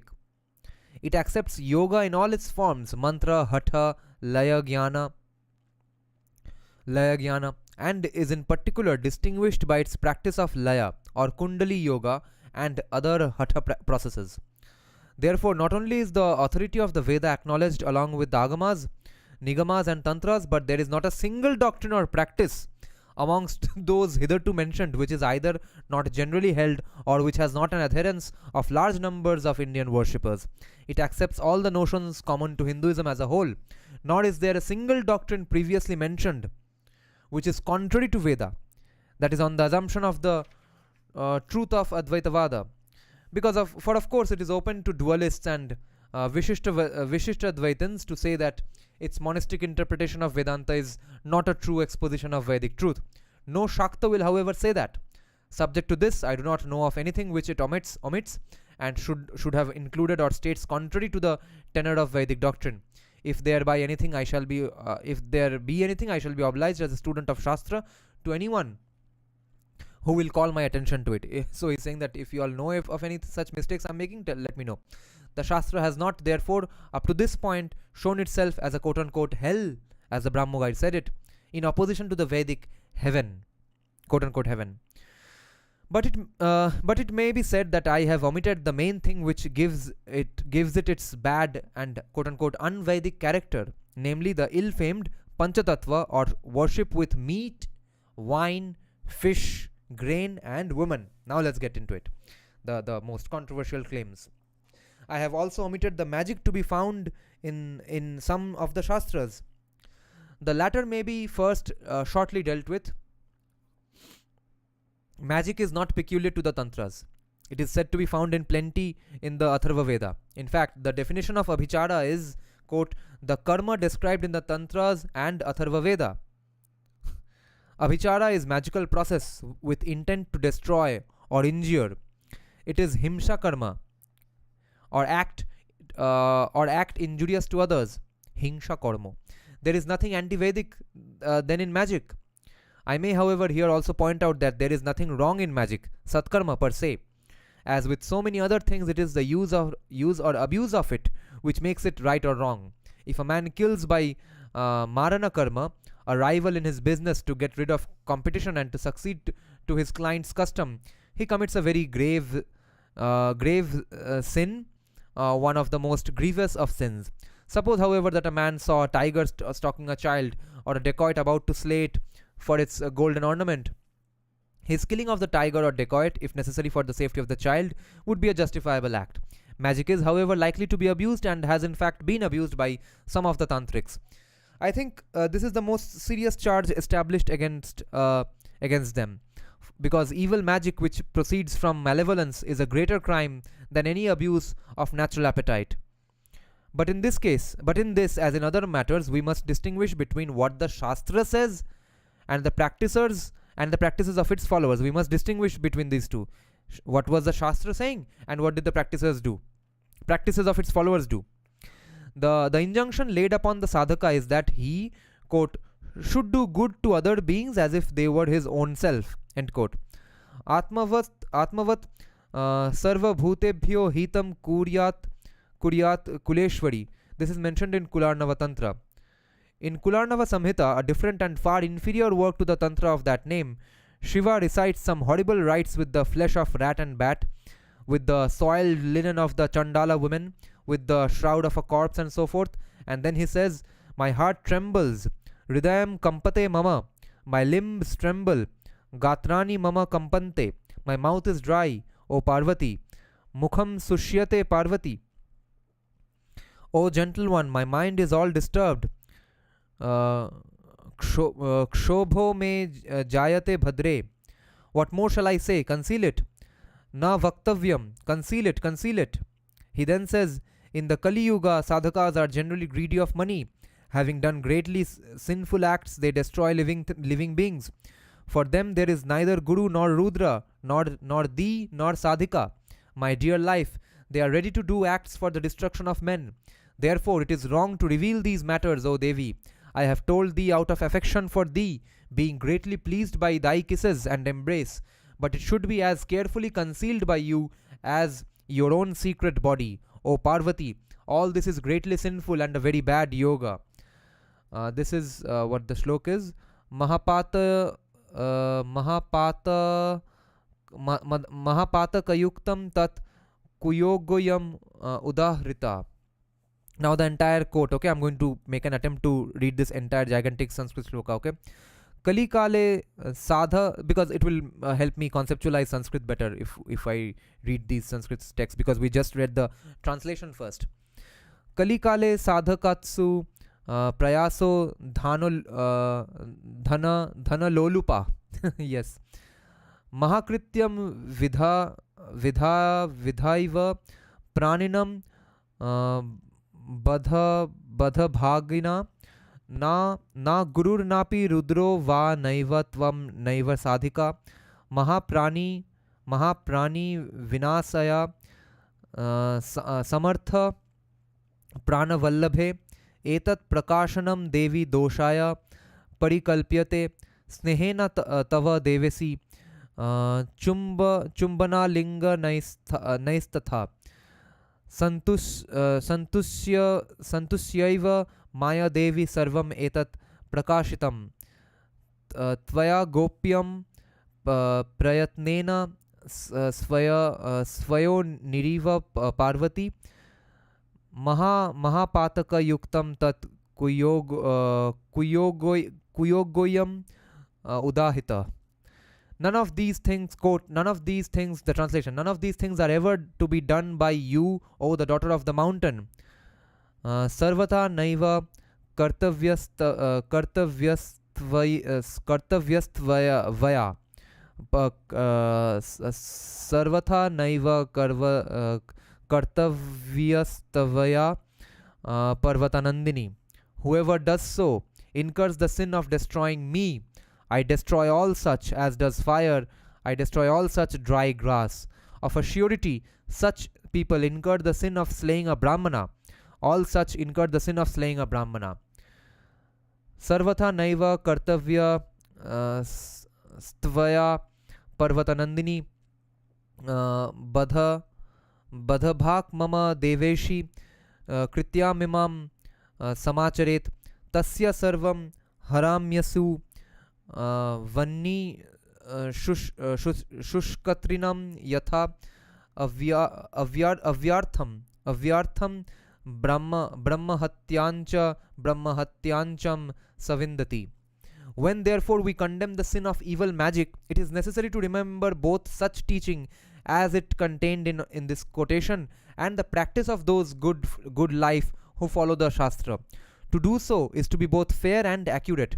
There is nothing, in any event, in the point that the magical contents of the Tantra Shastra make it contrary to Veda. Nothing makes it contrary to Veda. Those who bring such a charge must also prefer it against the Atharva Veda.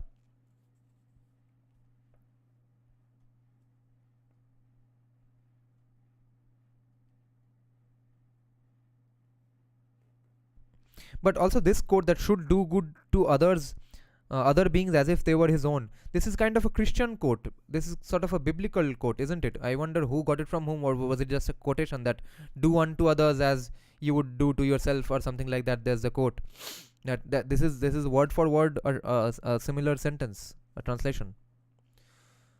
Hiranyagarbha. That is traditional view, but Arya Samaji argued with that shloka to debunk Murti Puja.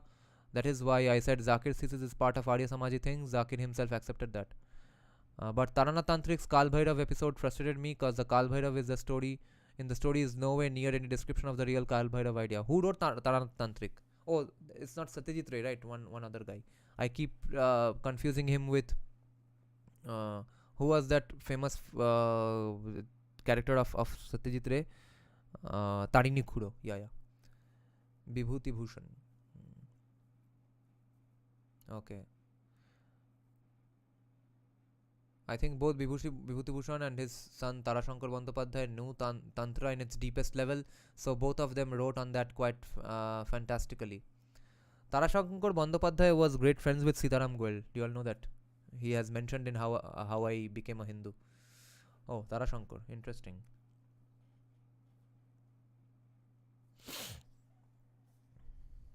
As a matter of fact, magic is common to all early religions. It has been practiced, though condemned, in Christian Europe. It is not necessary to go back to the old witchcraft trials. There are some who protest against its recrudescence today. It has been well observed that there are two significant facts about occultism, namely its Catholicity, which is to be found, it is to be found in all lands and ages, and its amazing power of recuperation after it has been supposed to have been disproved as mere quote-unquote superstition. Even some quarter of a century ago, I am quoting from the same author, there were probably not a score of people in London, and those kept their preoccupation to themselves, who had any interest at all in the subject except from a merely antiquarian standpoint. Magic was dismissed by practically all educated men as something too evidently foolish and nonsensical to deserve attention or inquiry. In recent years, the position has been reversed in the West, and complaint is again made of the revival of witchcraft and occultism today in 1918. Interesting.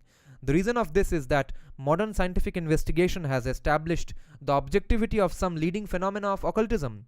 For instance, a little more than a century or so ago, it was still believed that a person could inflict physical injury on another by means other than physical.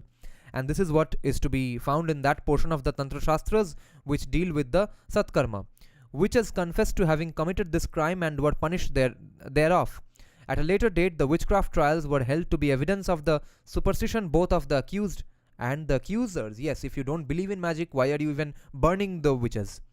Yet psychology now allows the principle that thought itself a force, and by thought alone properly directed without any known physical means, the thought of another, and hence his whole condition, can be affected. Interesting. By physical means, I mean direct physical means, for occultism may and does avail itself of physical means to stimulate and intensify the force and direction of thought. This is the meaning of the magic rituals which have been so much ridiculed. Why is black the color of Marana Karma? Because that color incites and maintains and emphasizes the will to kill. So hypnotism or Vashikaranam, as an instance of the exercise of the power of thought, makes use of gestures, rotary instruments, and so forth. Taradash. Oh, yeah, I see. Taradash Bandyopadhyay wrote Tantric. Yes. Yeah, that's what I was thinking. I already remembered it was someone, a lesser known person has written it.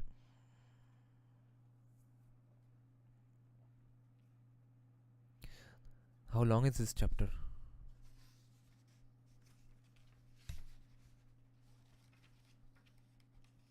Wow.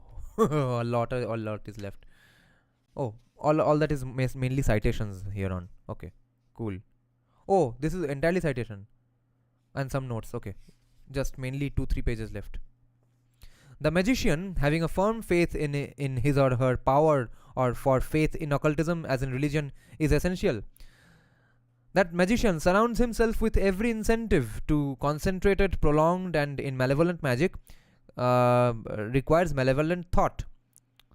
Every incentive to concentrate on malevolent thought. A figure or other object, such as part of the clothing, hair, nails, and so forth of the victim, represents the person to be attacked by magic, like voodoo.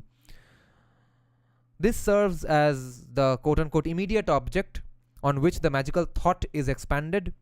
The magician is helped by this and similar aids to a state of fixed and malignant attention, which is rendered intense by action taken on the substituted object.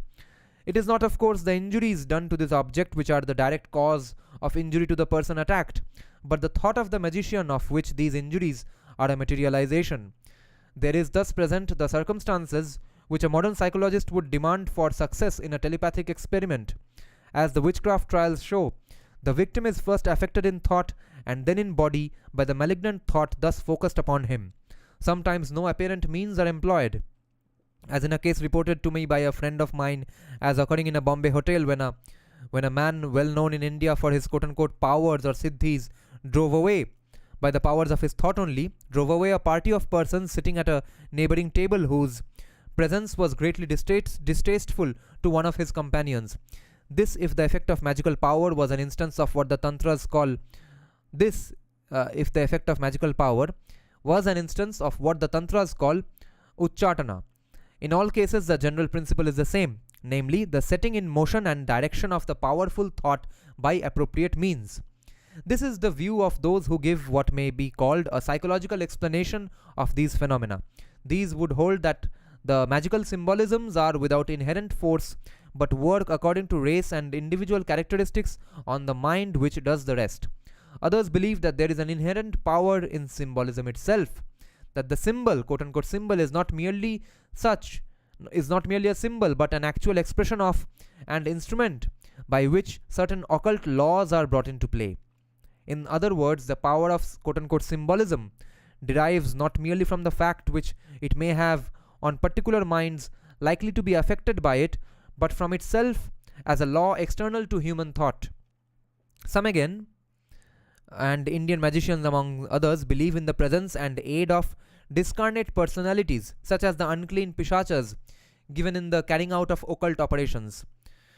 Similarly, it is commonly held by some that where so-called quote-unquote spiritualistic phenomena are real and not fraudulent, as they sometimes are, the action is not that of the dead but of infernal spirits, simulating them and misleading men to their ruin.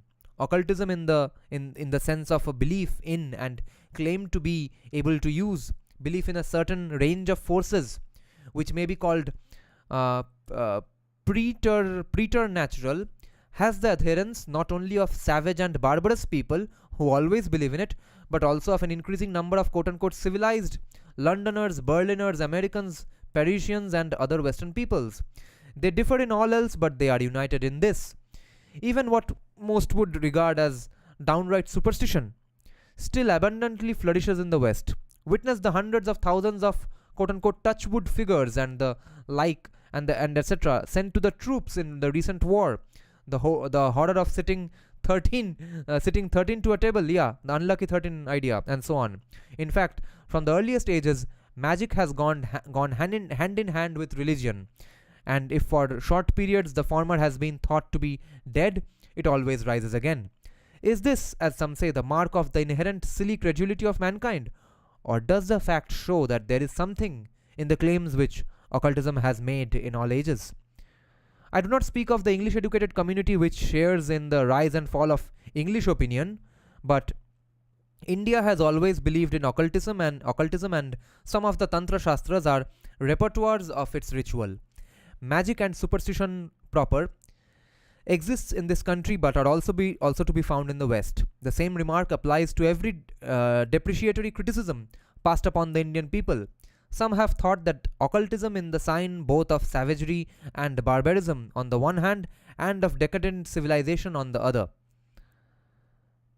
In India, it has always existed and still exists. It has been well said that there is but one mental attitude impossible to the educated man, namely blank incredulity with regard to whole subject.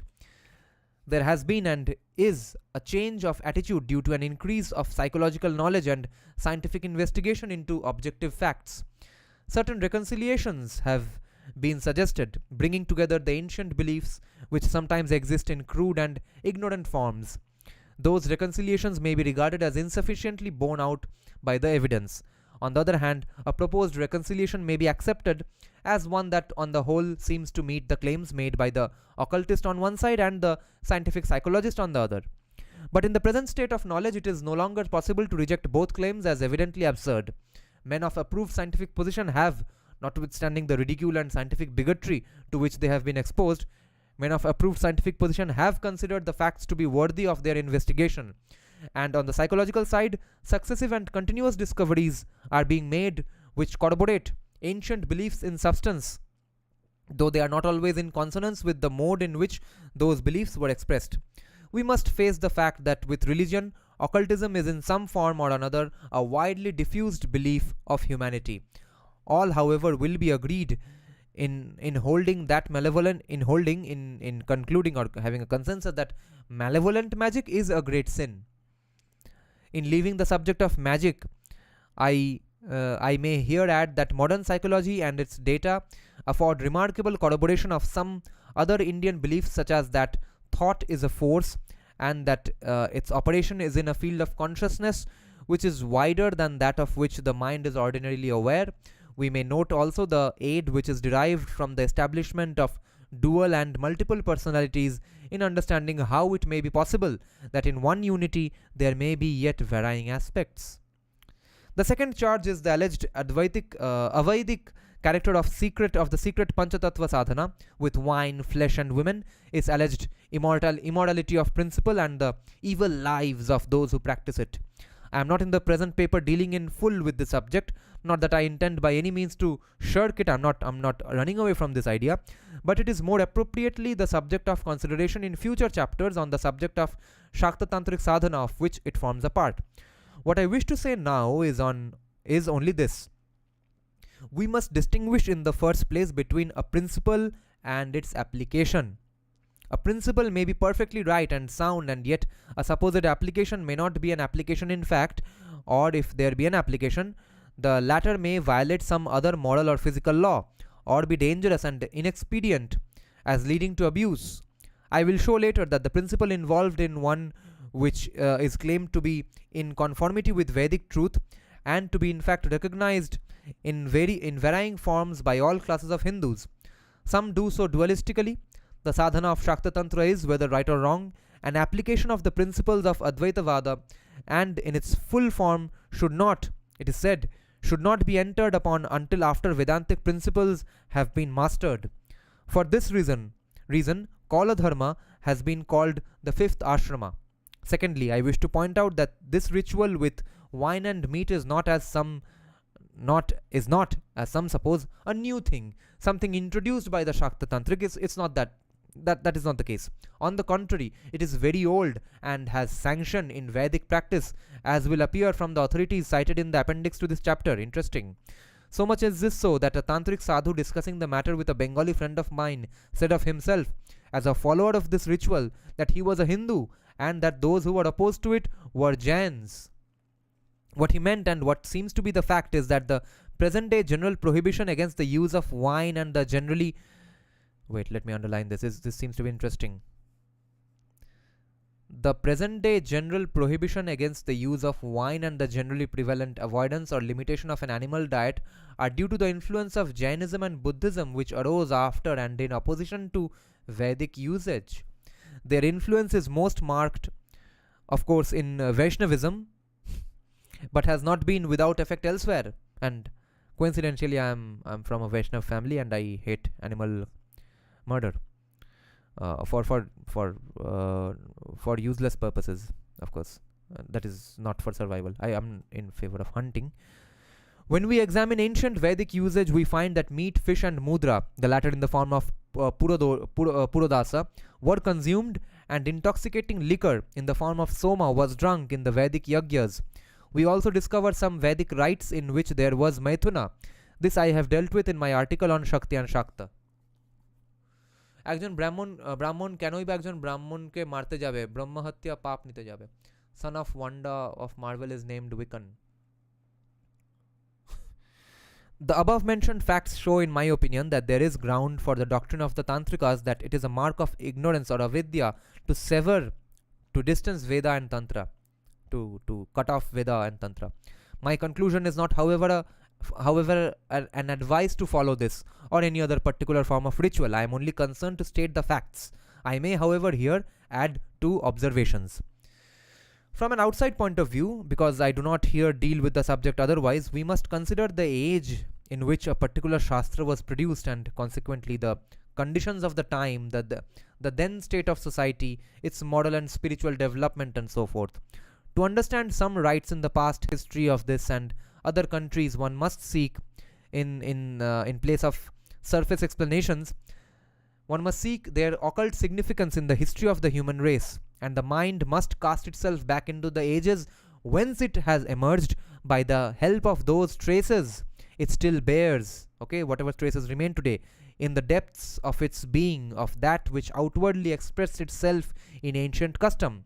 Take, for instance, the rite of human sacrifice, which the Kalika Palata, was it supposed to be Patala? Kalika Palata says that the Raja alone may perform, okay? Raja Naravalim Dadayanna Yopi Parameshwari, but in which, as the Tantra Shastra states, no Brahmana may participate. Brahmananam Naravalidane Nadhi Kara.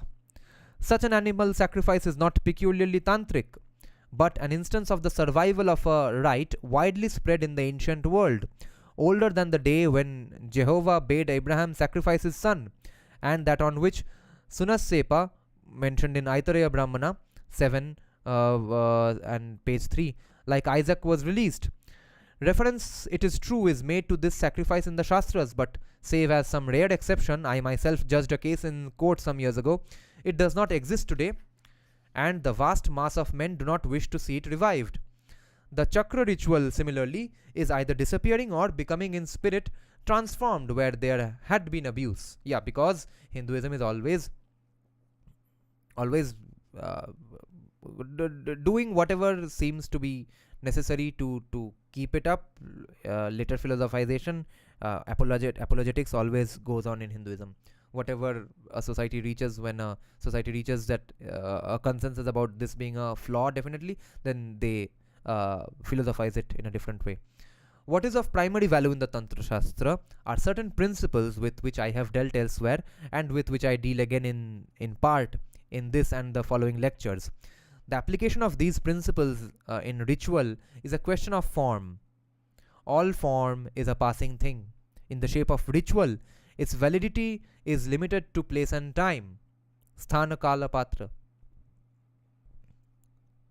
In the shape of ritual, its validity is limited to place and time. All form is a passing thing.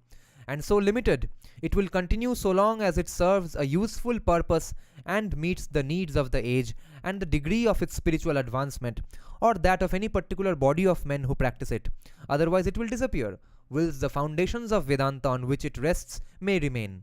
In the same way, it is said that we ourselves come and go with our merits and demerits, but that the spirit ever abides beyond good and evil. This is the end of this chapter, but there are some notes to the chapter. Let's see. The following note as to Tantra Shastra and the Veda was kindly prepared for me at my request by Sri Brajalal Mukherjee M.A. His note says that my purpose in this paper is not to give to the public any preconceived notion, but is simply to put together certain facts which will enable it to form a correct opinion on the subject. These facts have been collected from the sources as to the authenticity of which there is no doubt. There is no dispute that most of these works disclose the state of Vedic society prior to the 6th century BC, and that at the time when the said works were composed, the Vedic rituals were being observed and performed. Certain elements which have been assumed to be non-Vedic appear in the said works, or at least in many of them, and they have been summarily disposed of by some scholars as supplementary or parishishta, or interpolations, prakshipta. The theory that these portions are interpolations is based on the assumption, quote-unquote assumption, that the said elements are non-Vedic or post-Vedic, and also on the assumption that at the times when the said works were composed, the Anushtupa Chanda was not known, and that therefore those portions of the said works which appear in Anushtup must be later interpolations. We need not go into the propriety of these assumptions in this paper, but suffice it to say that the first assumption simply begs the question, and the second one is not of any importance in connection with the subject of this paper, inasmuch as the statements made in the Anushtup portions are corroborated by earlier authorities as to whose antiquity there is no question, and in any case the fact that the statements have been made are proof of earlier usage or custom. Vedic sacrifices are divided into three classes: Paka Yagyas, Havir Yagyas, and Soma sacrifices, and there are subdivisions under each of the said classes. The Soma sacrifices are classed under three heads according to the number of days required for the performance, vis-a-vis Ekaha, Ahina, and Satra. Ekaha sacrifices are those which are performed in one day by 3 savanas, exactly as in the Jagadhatri Puja. Ahina sacrifices are performed from 2 to 11 days, and Satras are performed during a long period, the minimum number of days required being 13 and the maximum being 1,000 years. The 12-day sacrifices are arranged as a separate class.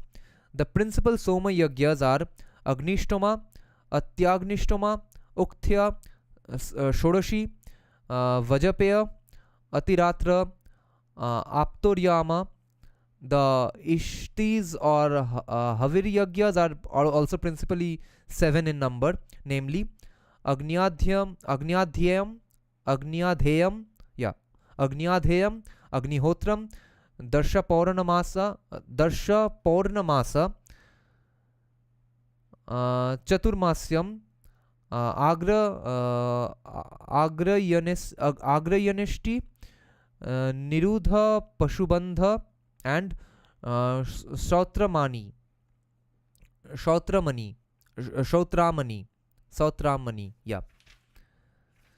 The Paka Yagyas are also 7 in number, namely Ashtaka, Parvanam, Shraddham, Sravani, Agrahayani, Chaitri, and Ashvayuji.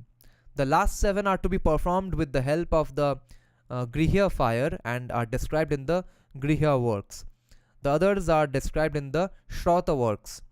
Whatever be the differences among these yagyas in regard to the number of stomas or stotras and the samans to be samams to be sung, and the kapalas, grahas, or the number and nature of sacrifices, or as to the other particulars, there are still some ideas which prevail in all of them. All yagyas are based on the idea that Maithuni Karana leads to spiritual happiness. Sexual intercourse is Agnihotra. Maithuni Karana is consecration. What? Okay, all citations are given, okay? SB, let me check what is SB. Okay, now we are going to have to check a lot of abbreviations. What is SB? SB is keep guessing, okay, what might be SB? The appendix is here. Wait a while, what is SB?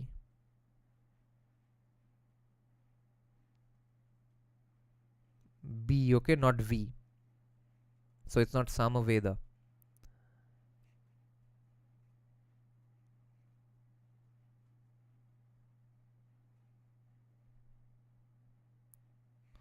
AA is because now we are going to get full on into citations, so all the short forms are given. AA, when we hear now, AA will be Aitariya Aranyaka, AB Aitariya Brahmana, SS Ashvalayana Shrauta Sutra, App SS will be Apastambha Shrauta Sutra, Apdhasa will be Apastambha Dharma Sutra, Up GS will be Apastambha Grihya Sutra, AV will be Atharva Veda, Badhasa will be Baudhayana Dharma Sutra, BASS will be Baudhayana Shrauta Sutra, BRD will be Brihad Devata Calcutta edition, CHUP will be Chandogya Upanishad, GADHS will be Gautama Dharma Sutra, GB will be Gopatha Brahmana, GGS will be Gobhila Grihya Sutra, GSNS will be Gobhila Snana Sutra. How many books are there? How many books has this guy read? HGS will be Hiranyakeshya Grihya Sutra, KSS will be Katyayana Shrauta Sutra, KHGS will be Khadira Grihya Sutra, LSS will be Latyayana Shrauta Sutra, MNT will be Mahanirvana Tantra, NS will be Naradya Siksha, NGH will be Nighantu, NIR will be Nirukta, PS will be Paniniya Shiksha, PGS will be Parasara Grihya Sutra, RV will be Rigveda, RVB will be Rigvidhana Brahmana, Rik P will be Rik Parishishta, RVKH will be Rigveda Khila, SB will be Satpat Brahmana. So many books, oh my god.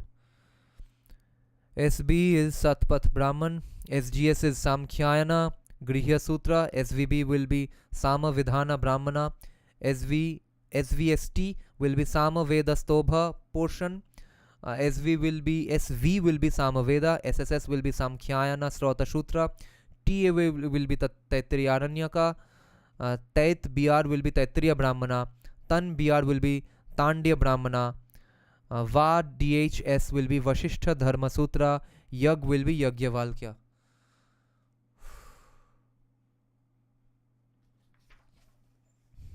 Let's hopefully get through this. Just 2 pages are left, but Only citations and citations. Okay, let's see what we can discover.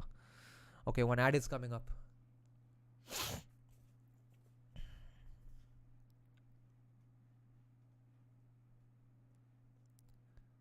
So, sexual intercourse is Agnihotra according to Shatpat Brahman.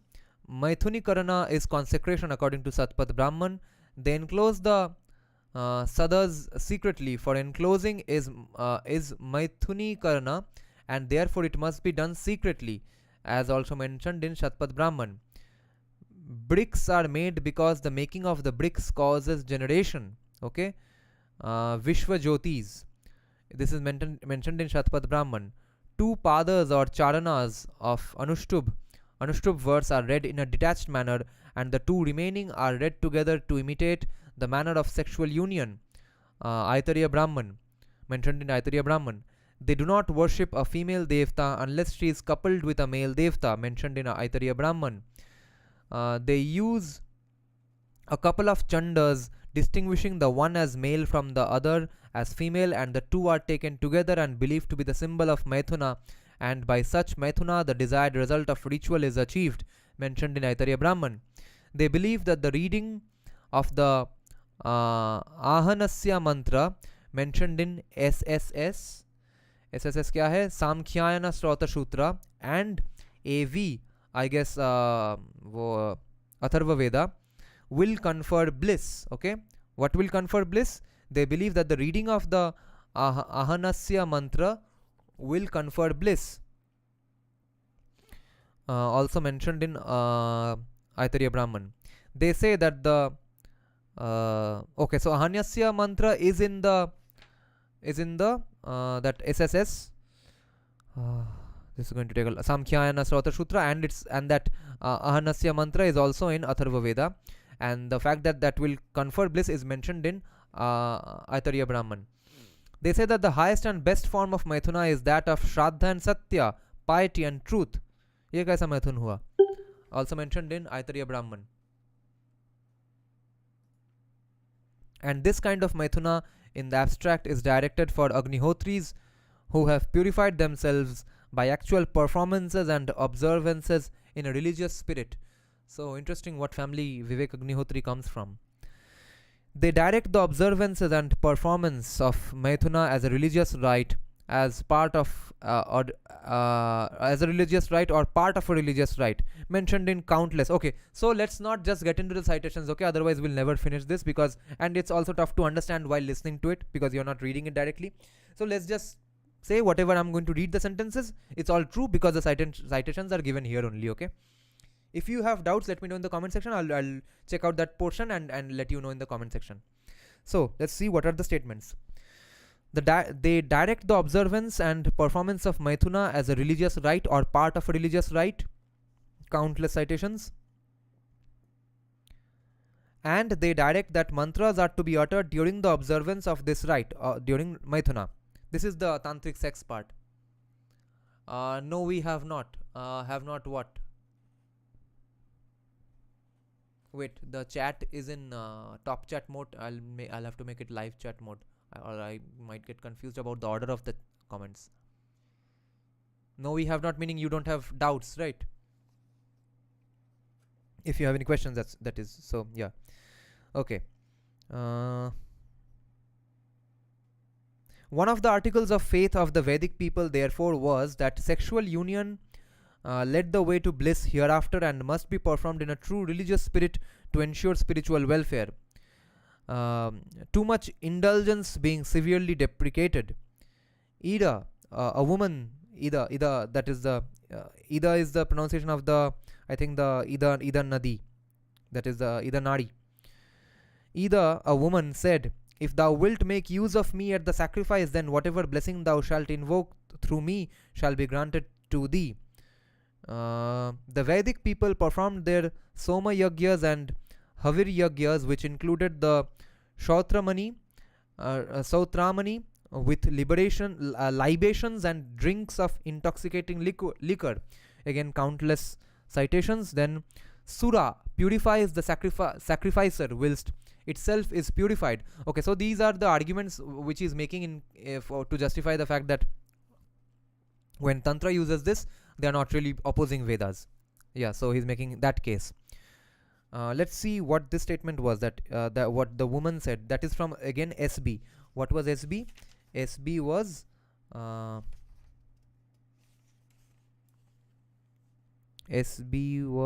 uh, Shatpad Brahman. Yeah. Okay. Anyway, Sura purifies the sacrificer whilst itself is purified. Rishi Kakshivan sings the praises of Shura in Rigved. It is said to be a desirable desirable thing in Rigved. They prefer Soma, the sweet drink. Soma is Paramahuti, mentioned in Shatpad Brahman. It is the nectar of immortality, Shatpad Brahman. They deprecate and punish the indulgent use of intoxicating liquor. Again, countless citations. They direct the use of Sura and Soma for attainment of happiness and prescribe the manner and purpose of drinking the same. They prescribe the measure and number of drinks to be offered or taken at a sacrifice, Shatpad Brahman. And they add that a breach of these rules destroys the efficacy of the rite, RITE. They offer libations of Sura to the fathers, Pitris, Aitareya Brahman, and Shatpad Brahman. They offer Sura to the Ashwins, Rigved. RVB. What was RVB? I'll just check one or two if there's just one citation. RVB. Rigvidhana Brahmana. Taken at a sacrifice, and they are said to be breach of rules. They offer libations of Sura to the fathers. They offer Sura to the Ashwins. They offer Sura to Vinayak's mother.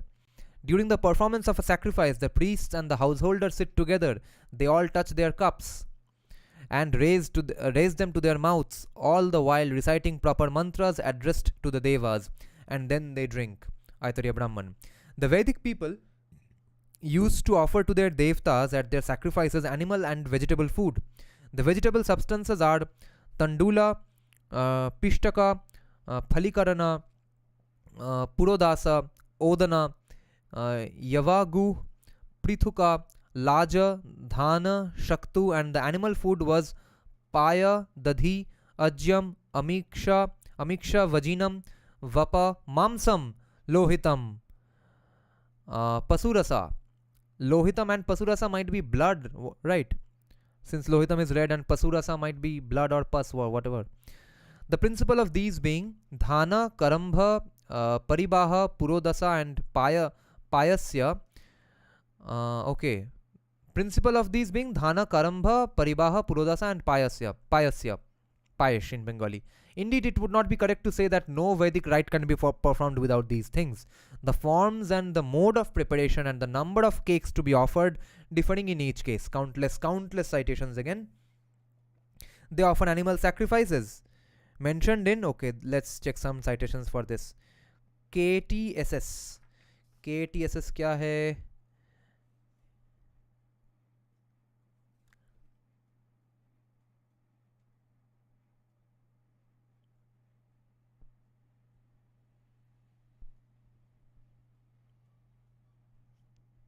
Katyayana Srota Sutra.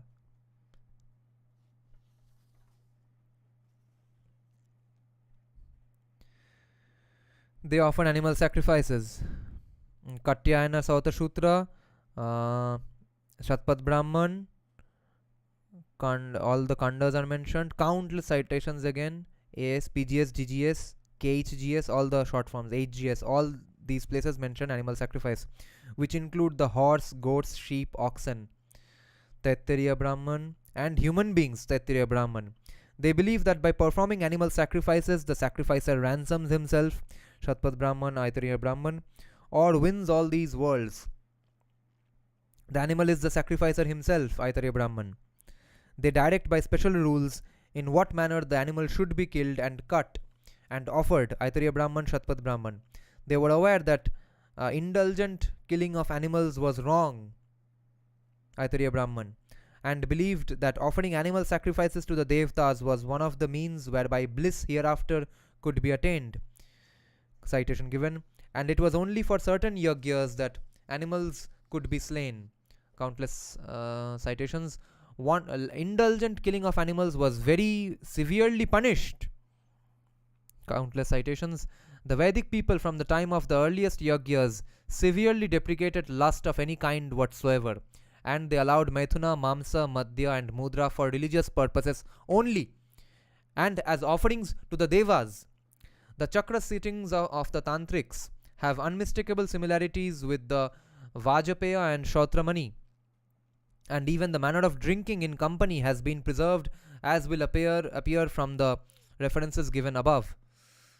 When performing yajna in company, the members of the company become brahmanas, and there is no distinction of caste mentioned in Aitariya Brahmana.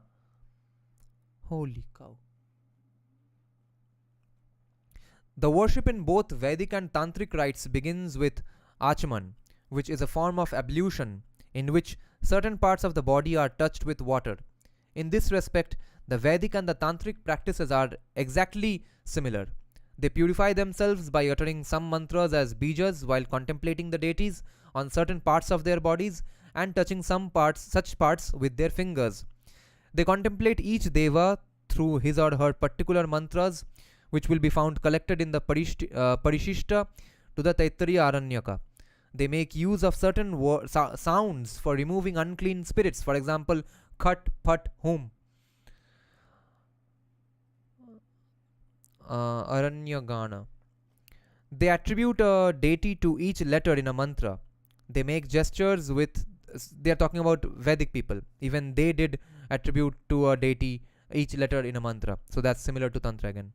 They make gestures with their fingers as part of their religious rites and locate the devas of particular sounds in particular parts of their bodies. They perform their baths as a means of and with the view of pleasing their devas. And in performing the Achman, they sacrifice unto themselves, conceiving that they are part and parcel of the great Brahma. They worship the great Brahma thrice daily, such worship being called Sandhya Vandan or Annika Kriya, twilight prayers or daily rites. How and when the forms of Vedika Sandhya now practiced by Vedikas commenced has not yet been ascertained, but there is no doubt that prior to the time when the Taittiriya Aranyaka was composed, the practice existed in its present form. It will be remembered that it is only in that work that we find the Sandhya mantras recorded. The practice of pranayama and tarpana to rishis, fathers and devas also existed before Baudhayana.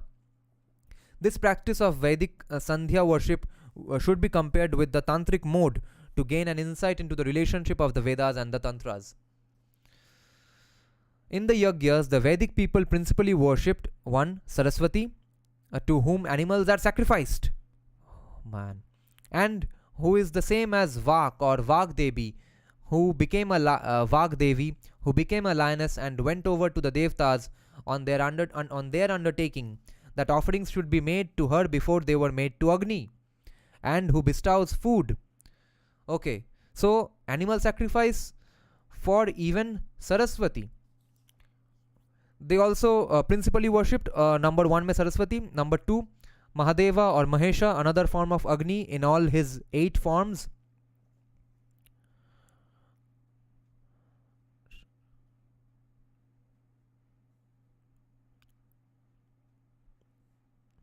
Then Rudra, Vishnu, Vinayaka or Ganesha, Skandha or Kartikeya, then Lingam or Phallus, on whom they meditate during the daily Sandhya worship and who is the same as Shambhu riding on a bull. Shambhu riding on a bull is Ahirbud. No, what's the word? Vrishankaya, Vrishabharuda. Yeah, Vrishabharud or Vrishabharuda is the term for Shambhu riding on a bull. And Shiva, of course.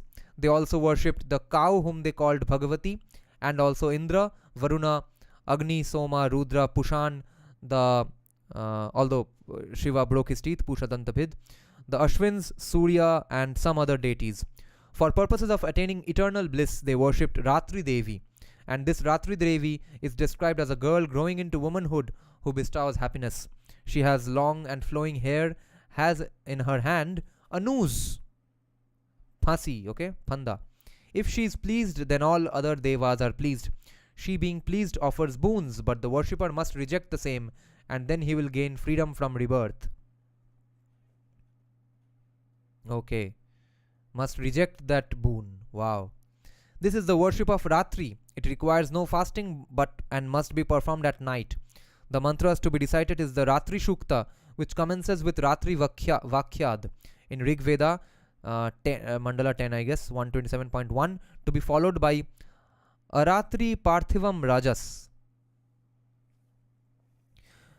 The Rigvidhana Brahmana, which follows the Samavidhana Brahmana, declares that the Ratri Shukta must be recited. The worship must be performed as a Sthalipaka Yagya.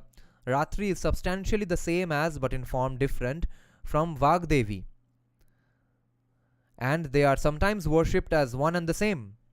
The Ratri Shukta describes her as black. The portion of the Ratri Shukta which is included in the Khila portion of the Rig Veda calls Ratri Devi by the name of Durga, and this mantra appears in Taittiriya. She is described here as the bearer of oblations. Therefore, she is the same as Agni, and as such she has tongues which are named as follows. Tongues, okay, name of her tongues: Kali, Karali, Manojava, Sulohita, Ravarna,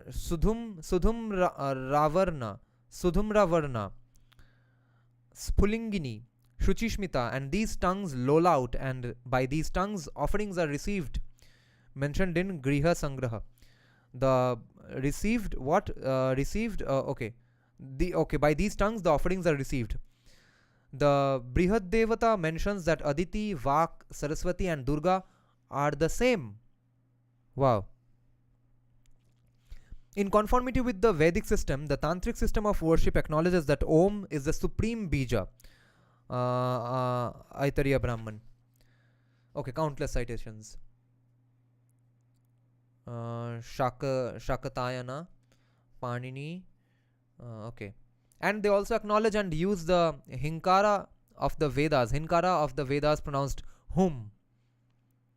The rules and practice of Achman and the bath are exactly the same as will be found on a comparison of chapter 5 of the Mahanirvana Tantra with the Snana Sutra of Gobhila. The Tantras preferred to use single compounds instead of long sentences to express an idea and form one letter mantras very much according to the Vedic method. We also find the practice of Nyasa and Shuddhi foreshadowed in the Vedas, as has been already mentioned. The principal Devi of the Veda is Saraswati, who is called Nagna in the Nighantu, expressing nudeness and also referring to that age of a woman when womanhood has not expressed itself. If we again take these ideas with that of the Samavidhana Brahmana, we have the almost complete form of a Devi who is called at the present day by the name of Kali. Another Devi whose worship is very popular at the present day is Durga, who has a lion for her carrier. It will have been observed that Vach turned herself into a lion and after earnest solicitations went over to the Devas, and therefore Vach and the lion are identically the same. Okay, is there some later philosophization here? Because if Saraswati was anytime really the goddess of knowledge and education or knowledge basically, so that would lead people to using good sentences, I guess, and therefore she was Vak Devi. And did that get distorted into Vag Devi, and therefore Vag meaning tiger in Bengali and also lion in other Indian languages therefore became a goddess of lions in some way? We have already given references which show that Vach and Durga were the same, and these Vach means also statements, right? Uvach, Vachaspati, what's Vach? And these facts explain how Durga has a lion to carry her.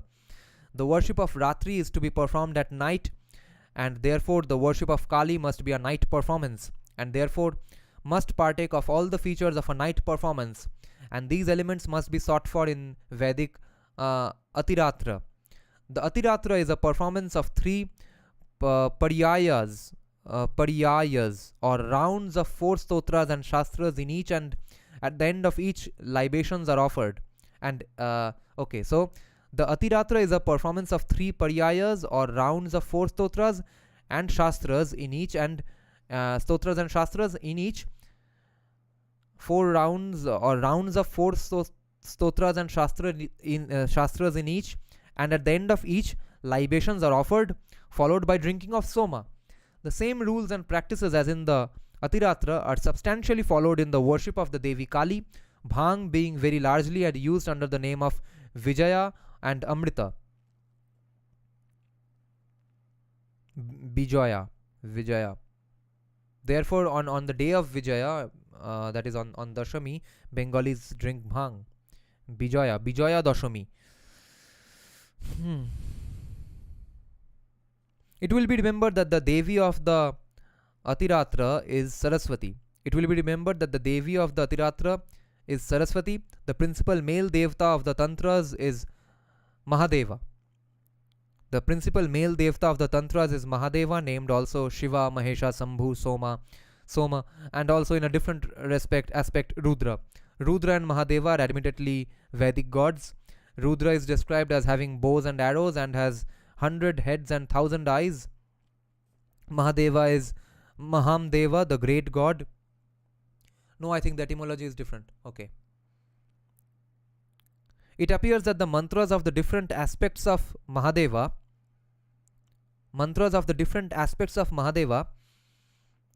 which are even now used by tantrics, were known and used by the Vedic people. I cannot, however, trace the name Mahesha in Vedic literature. Shiva can be identified with Rudra Shuseva, who is a kind god. Mahadeva Soma is clad in a tiger skin, which can be traced in Vedic literature. Rudra is black in the Tantras as well as in the Vedas. He is the same as Manu, with a Devi on each side of him. In this connection, we must not fail to note some of the attributes of Vedic Nirti. Nirti is black and is a terrible Devi. Never heard of her. Nirti. Nirty. Nirti is black and is a terrible Devi and punishes those who do not offer Soma to her. She is the Devi of misfortunes and removes all misfortunes. She is the genetrix and she is fond of the cremation ground. Who is Nirti?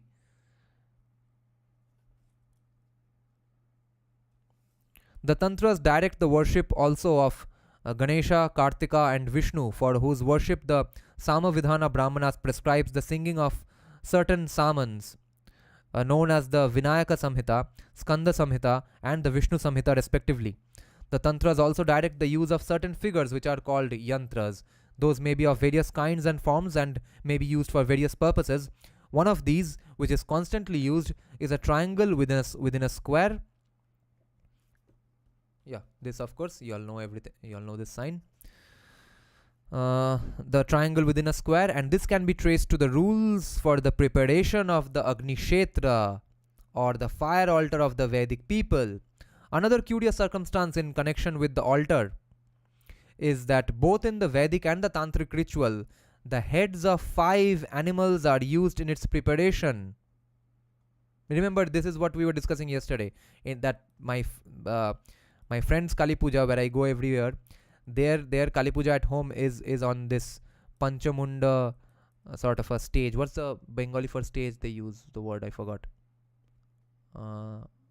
Pratishthan? No, I don't remember.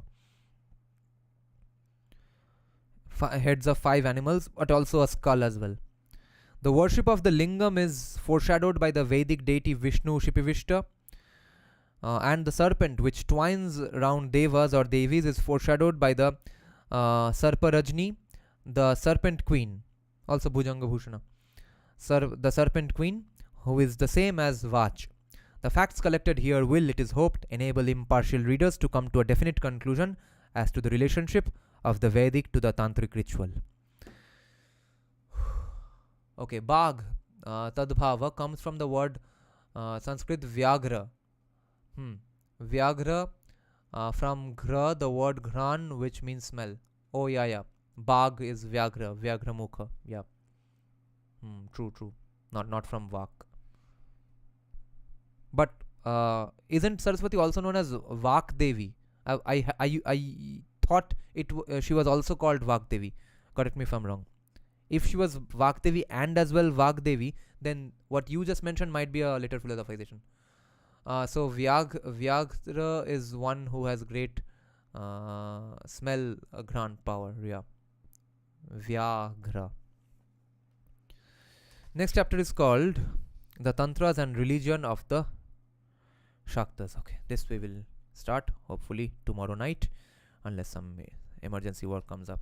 We did a huge chapter today. We are doing pretty good speed on this book.